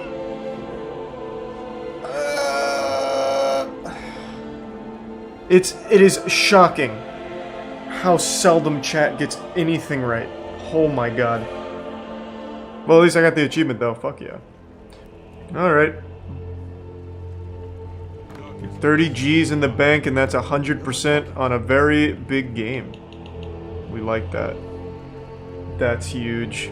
That's fucking huge. Another max. on a game that's not 10 minutes long. Woo! That looks good. That looks real good.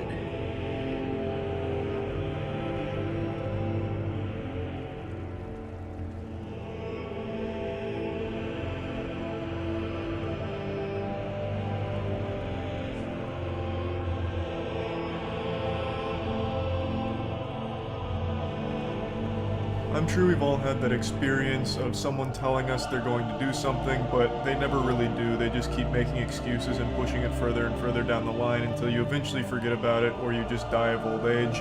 Well, that's what I've been doing to a lot of you for about a year now. And today I'm finally putting a stop to it. I've been listening and just making the conscious decision to not do what you've been asking me, but I'm done with my rebellious stage now. I'll play ball, I'll play along. So, what am I talking about?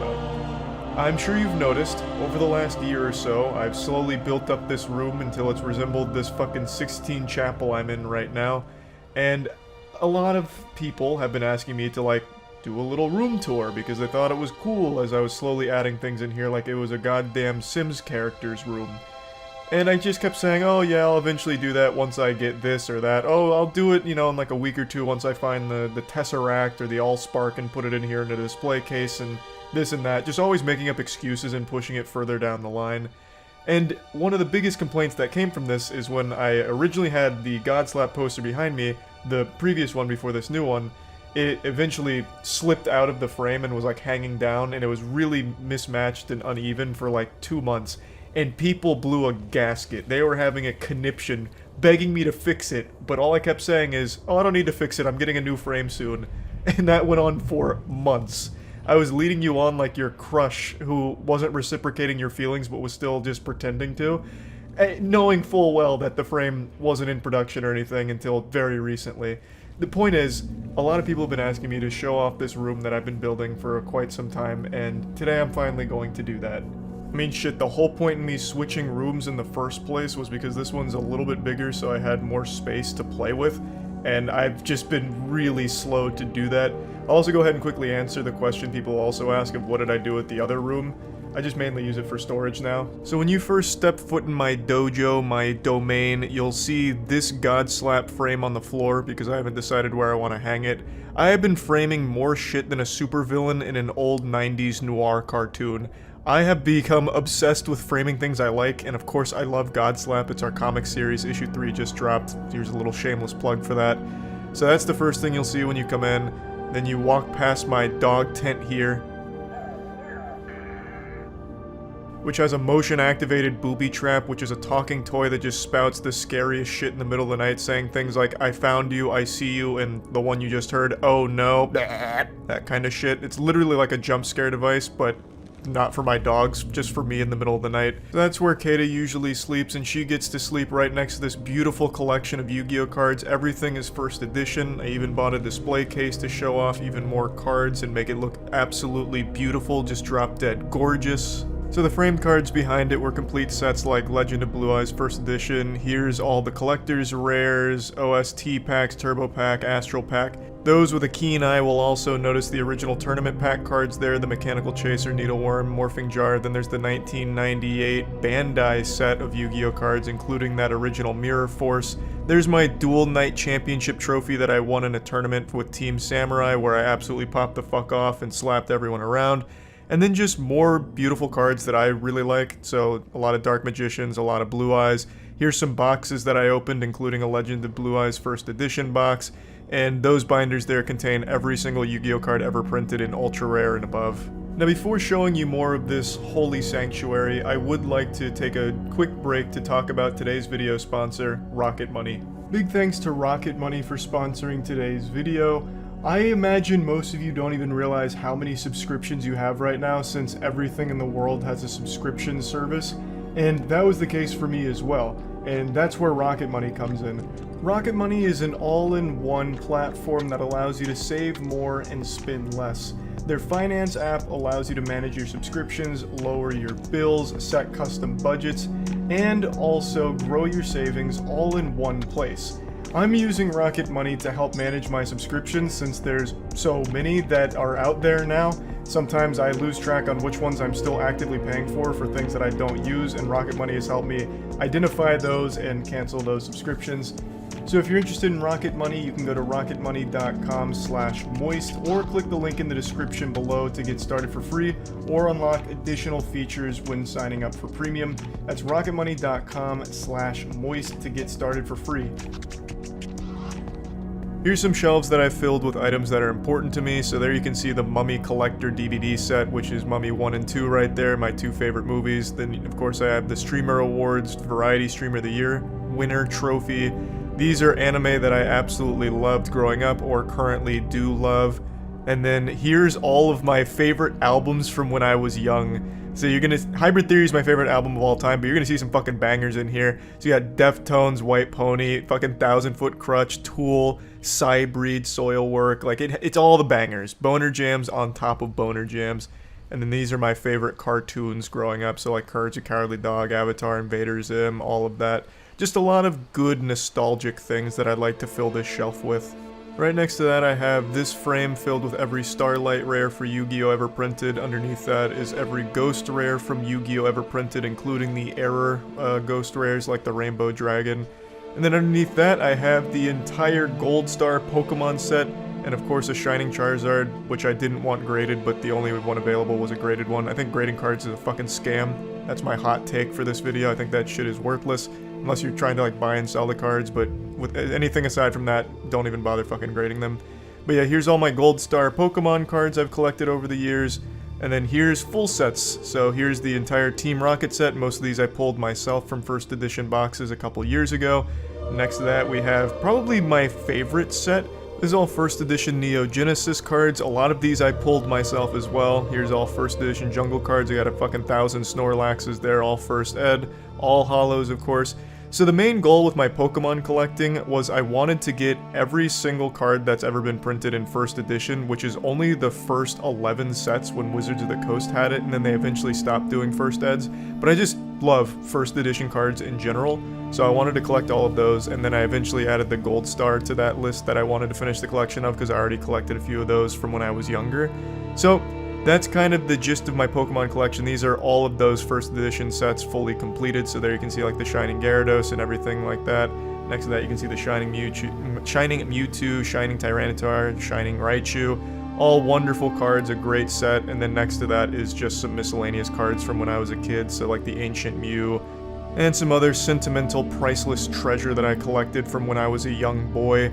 I completed my Pokemon collection, so I don't currently still collect them. I do with Yu-Gi-Oh!, but my Pokemon one I consider completed, so I beat that addiction to Pokemon cards. Here's my base set first edition Pokemon cards. These are the holy grail of Pokemon collecting. I think they're absolutely beautiful, so I got a great frame for those. Right atop my G Fuel fridges, which are filled with Divine Peach. Next to that, I have these shadow boxes for my favorite pieces of merch that we've made. So the Moist hoodie, the Moist Esports track jacket, and the Moist Esports jersey. All of these go so fucking hard. I swear to God, wearing that merch feels better than wearing my own fucking skin. And then there's this stunning piece here, this Moist Global light up sign that was made by a company called Brynick Solutions. And really this whole room is just kind of a museum of shit that's important to me. And I've got this whole motherfucker RGB gamer lighted out of the wazoo here, so everything's got like lights on it. It looks like you're in a fucking spaceship that's piloted by the biggest nerd in the cosmos. These shelves are like a little shrine I made for my favorite video games and video game consoles. Unfortunately, a lot of my favorite games and all of the things that I used to play growing up, I traded into GameStop like 10 years ago. Which was like literally 1,000 games and countless memories, all of which went to GameStop's cum dumpster, and they gave me 15 bucks in return for all of it or something. That screwdriver there isn't like an homage to Tommy Pickles or anything, I just forgot it there after building something. But yeah, it's kind of the whole video game shrine. Here's my PC, it's of course a Starforge. It's on top of these shelves, which just kind of house a bunch of cords that I might need at some point, so I just put them all in there. This is my battle station, my little gamer zone. It's a pretty standard 3-monitor setup, nothing too wild and wacky about that. I used to only use 1 monitor, then I graduated to 2, but then I really fucking saw the light with 3 after a buddy of mine convinced me that it was worth it. So I realized that Up until I got that third monitor, I was granny shifting, not double clutching like I should. Yeah, it's lucky I didn't blow the fucking welds off the intake. And then that's my water glass, which is the most generic chalice of all time. I'm pretty sure everyone watching this probably drinks from the exact same glass, because it seems like that's the most common fucking thing in the world. Also, I just noticed there's a bit of a leak here, but I don't feel like re-recording it, so I'll just go ahead and call attention to it, and this will be how I announce it, I guess. That top monitor is actually the cover to another comic series I've been working on for the last year called Plague Seeker.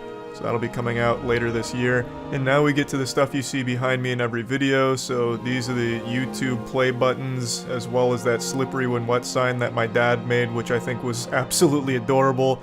This is a nice little fireplace shelf unit that I haven't really used yet. I haven't decided what to put there. And then here's the new Godslap poster display and comic book display. This bad boy replaced the previous posters, which a lot of people called attention to for being uneven. So now you can rejoice and sleep easy knowing that that's no longer a problem. Yeah, so that's the whole room so far. I do still plan on adding quite a bit to it until every goddamn inch of this room has something on it that means something to me. I've become really into like decorating this room. So yeah, but maybe I'll do another room tour in like another year. But anyway, that's about it. So yeah.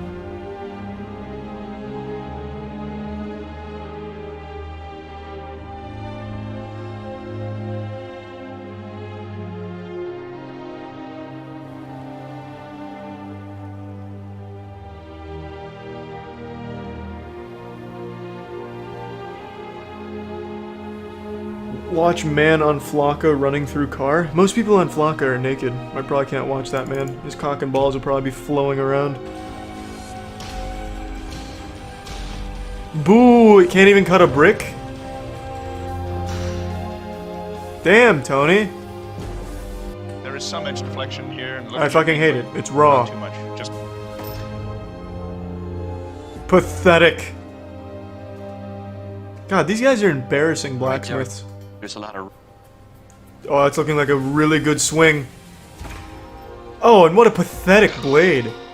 Oh, what are you even doing here? This is not a blacksmith, that's just a Sunday golfer. Came to the wrong show. Cut. Return. You ready? Meanwhile, Tony's is gonna tear through space and time again.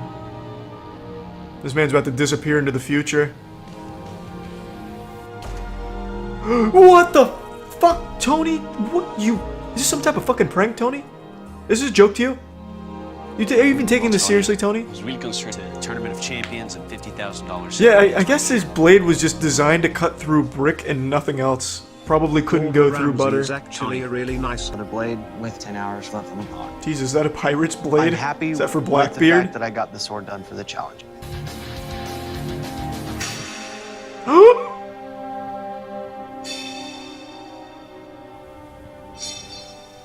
Liam, you're going to jail. It may have microfractures. I was thinking the same thing. In other words, that blade is raw. It's not broken. Oh my god, he's gonna shove it right through this man's heart now because it was a bad blade. That's not bad. Well, he had Jesus Christ on his team. Of course it was gonna be decent at least. Why is this a catastrophic failure? Was there someone behind that brick and they just killed him? I believe in your That's a problem. Because your blade didn't meet the 1.5-inch parameter with a circular cross section. We've killed your family. We cannot fit you to please leave the forge. Just get the fuck out of here. Just get the fuck out of here. Absolutely worst case scenario. Mm-hmm. Well, not the worst case scenario. What could have happened, it hits the wall, breaks, and the spear in comes and hits you in the throat or something. That's worst case. What happened there is just you suck ass at making spears that shoot out of cannons. All right, gentlemen. What is this, the Children's League? Buck's crossbows can hold up in our My little boy's first forged in fire steel crossbow? Give me the real men. Long beards. Stout men. Hair everywhere. I'll have her. Your weapon will kill. Good job. I feel like you could put anything in a crossbow and it will kill. Ready. I could put 2 pennies in there and if you fired it out of a crossbow, it could kill someone. All right, gentlemen, it's time for the strength test. Now to test the strength of your bows as well as we're going to have you bench press me. I'm going to lay out flat, butt naked. You'll put one hand on my ass cheek and the other on the upper back. If you can rep me out for 3 reps, you win. This is a joke to you, JD? All right, JD, you are 1 bolt down and 2 pieces of glass still standing. Fucking gross. Horrible bolt. Horrible. Yep. If hipster Santa Claus can't break it, not worth the time. It draws well. You are not a blacksmith. All right. John Francis, you're up. Are you ready? What's up, John Francis? Yes, so. You certainly couldn't be worse than the last. Excellent work, John. Redemption. Pro class. That's what happens when you put a fucking brick on a stick, though. I could do that, and I'm not even a blacksmith. That is because as that string comes to the end, I'd like to see these master blacksmiths make something. that arrow, maybe lifting it up somewhat. That might be These guys probably aren't even blacksmiths. They just read a few Reddit posts about old weaponry. Now they're just parroting some shit. Definitely strong. I feel like anything can get through that. It's just a balloon. I can throw a toothpick hard enough and pop one. And that champion is me. JD. Congratulations, you're the Forge and Fire champion. Wow, there was no build-up, no suspense, no hype. Only one of you can be champion, it's JD. Just get the fuck out of my face, John Francis. What are you doing? What are you still doing here? To the judges. This is the strength test. Oh, it's Swagger Souls on a stick. The strength and durability of your Can you kill the imposter podcast? I will be do this. This is the official podcast versus the Misfits. Can you please cut it so I don't look like a fucking idiot right now? Jesus Christ! How weak are you? I do not like this handle. It was rolling all over the place. But, all in all, it held up. Well done. Well, why blame the handle if it's rolling all over the place? Couldn't it just be your grip is shitty? Like, maybe you have soft little baby boy hands. Do you even have hair on the palm of your hands? Tilted armor can absorb impact, so you'll need a sharp edge to cut right through them. It'll show up first. You ready? No, it doesn't. Ready, let's do this. That's just a little piece of cloth. I can get through that with a pair of scissors. I'm ready. Ron, I have a strong suspicion your blade is still gonna suck ass. Just better cut the pillow, Ron. Oh, Ron, you've done it again. Excellent work. Is it even possible for a blade to fail this test? I didn't really design my blade as well for the sharpness test.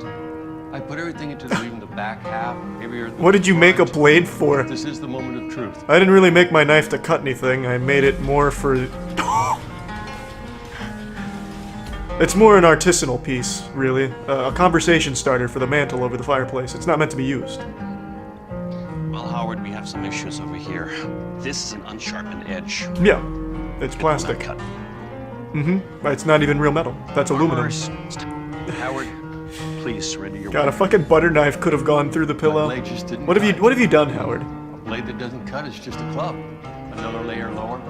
I definitely feel like... What was the strategy, Howard, if you don't mind enlightening me? Armors definitely are the most versatile. I was tasked with making a knife.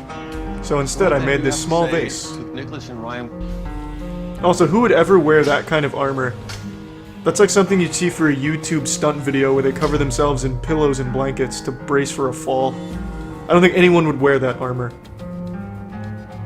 It's the Mountain. And he's shown up in his favorite Lisa mattress coated armor with a nice purple pillow for a shield. When a man wants to show another man like he's proud of him, he gets a little slap on the ass and a little tickle in the butthole. that for the rest of my life. Not fucking shaking the shoulder like some type of goddamn idiot. I'm ready. I don't know what the knife is. And his first duty is to kill. Right, Mike? Oh my god, are they attacking Daft Punk? Who is that middle adversary? Holy shit. They're going after the Persona 5 crew here.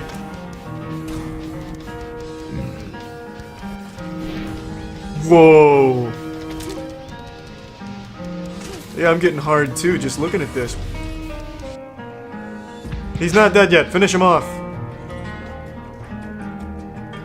He could still relay information to the enemy. Right. When steel It looks meets crooked. the skull, there were some problems.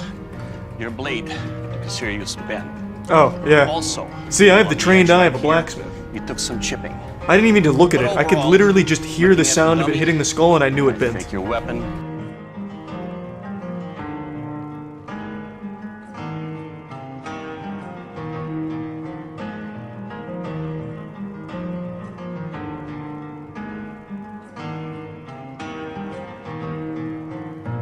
Game of Thrones Season 8 is the biggest, stinkiest wet fart fans of anything have ever been forced to swallow.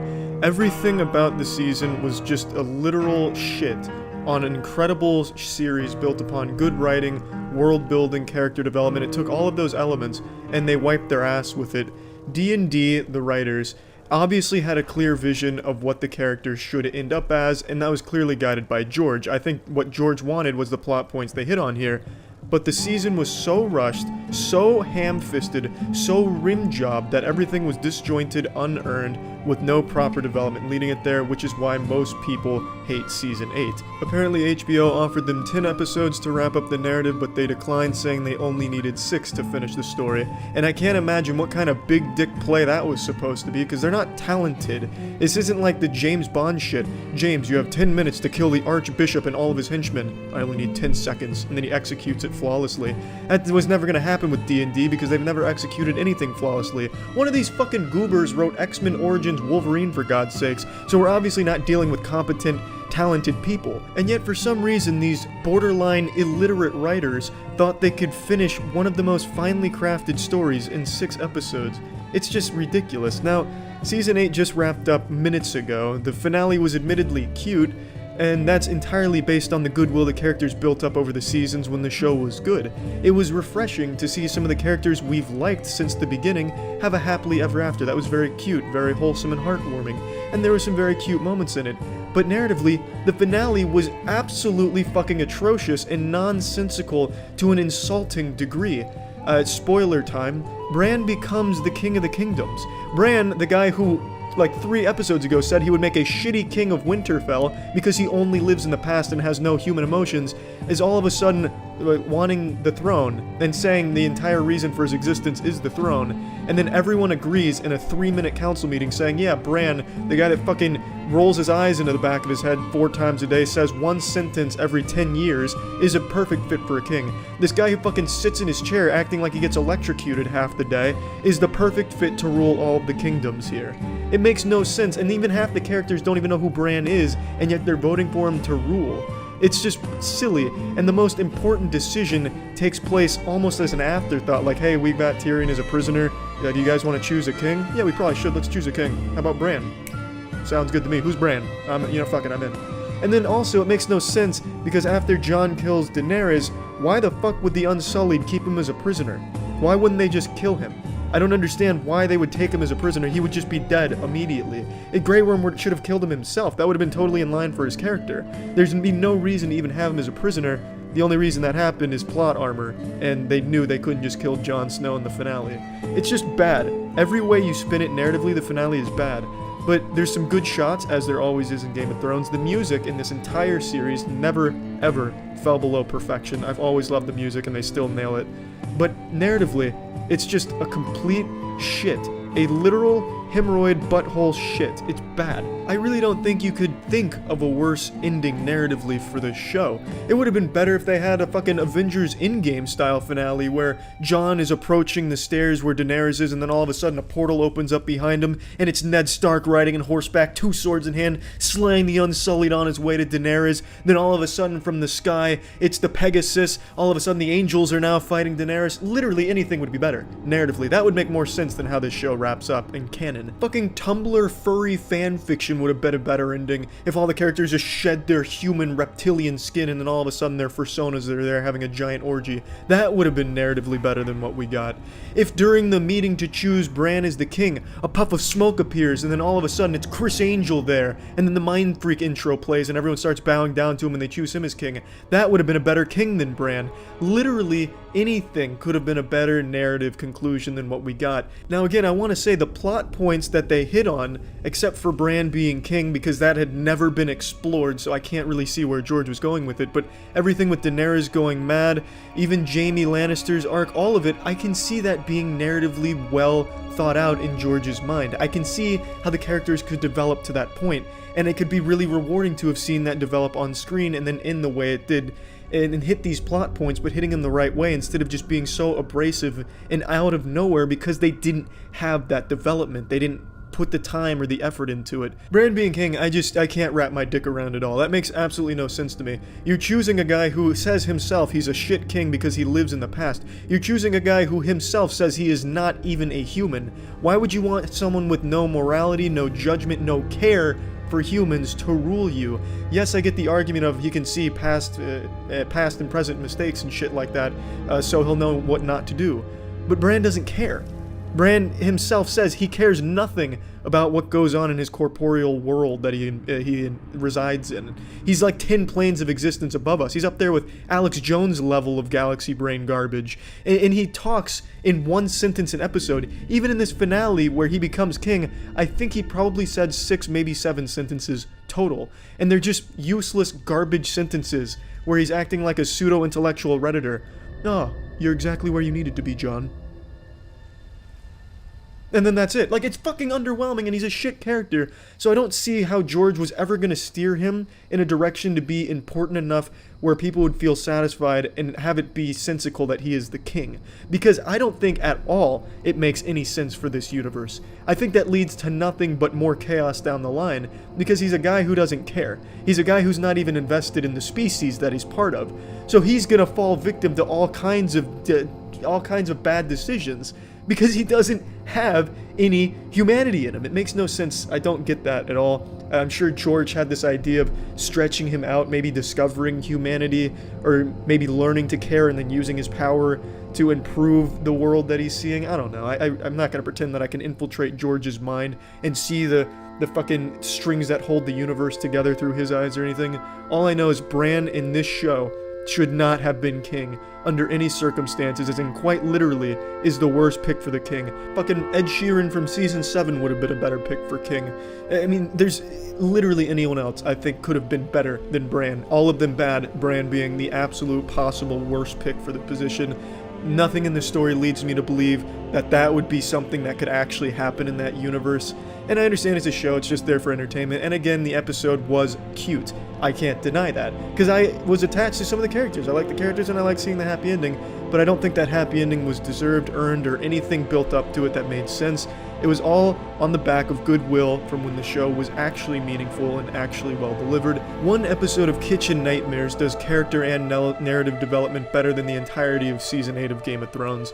It's just insultingly bad what direction they took the show in, and when you listen to the director's explanation for things, it makes you want to vomit.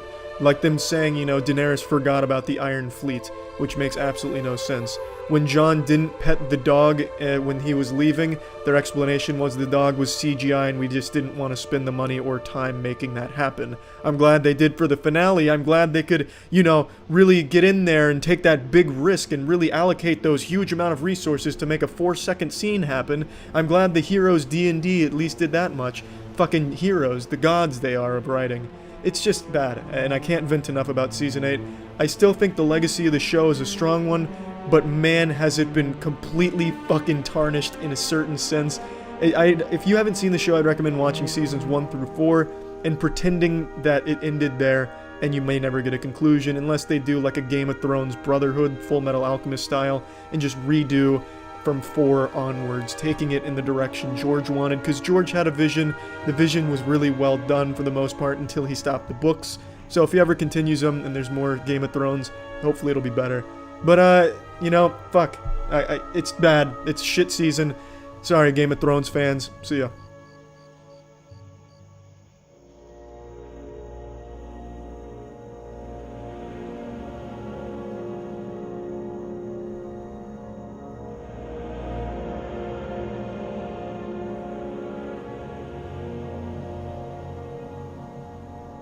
Most of you know I hate cockroaches. I wouldn't go as far as to call it a phobia, because I don't pee my pants, cry, and call my mom when I see one or anything like that.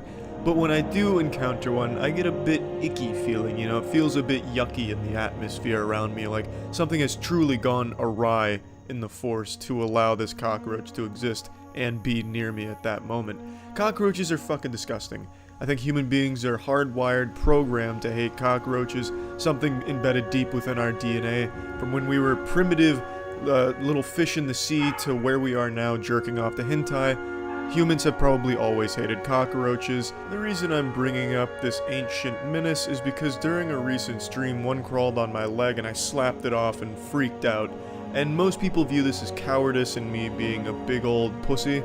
However, I view it quite the opposite. I viewed it as me being a fearless warrior, slapping down a sneaky assassin on my leg, coming back and finishing the job with huge nuts, big loads of testosterone flowing through my veins.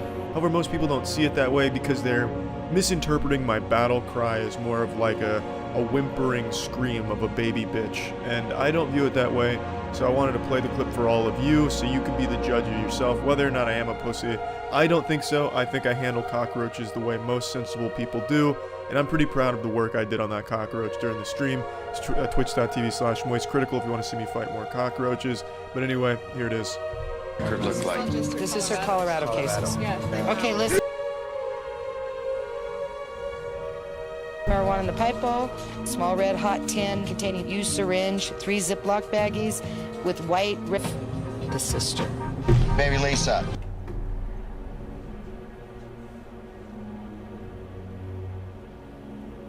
It crawled on my leg. Jesus Christ. My leg's never gonna feel clean again. Fuck. My whole area has been compromised. I have no fucking idea where it went. I'm not gonna be able to sleep tonight. This thing's gonna be fucking haunting my dreams now. It's not a phobia. It snuck up on me in my moment of weakness. Fucking Dog the Bounty Hunter just dropped some sage wisdom. I was feeling vulnerable and then a fucking cockroach crawls on my leg. It just got me at the right time. I swear, if it shows its face again, I won't even blink. But, just, you know, got the best of me at the moment. I should have used the Spider-Man training lessons to really take him down, but I panicked. And tell me, will you? I fucking hate you guys don't understand. You probably get those bitch-ass cockroaches that can't even fly. In Florida, we get the palmetto bugs, which can fly. Actual shit of nightmares. Why is he shirtless now? I don't know. Okay, get out of the way. Search him good. Okay, we want to make sure that that's for you, Jason, so just let him rap. Oh! You like it, don't you, homie? Everybody calm down for a minute. Oh, I did it. Outside, let's go. All that grunting you heard right there was the sound of a hero. A fearless hero who looked a cockroach in the eyes and took it down. We got him, baby! Jackpot! You see that? My methods are unorthodox. My battle cry may be misconstrued as being a pussy, but god damn it, the results speak for themselves, baby! We got him! Tell your friends. Now I know how Dog the Bounty Hunter feels when he catches a fugitive. I fucking looked that bitch in the face and I'm like, you know what? I'm standing my ground like a real man. And then I screamed and slapped it with a large book. Like a real man, baby. That's how we do it. Bang.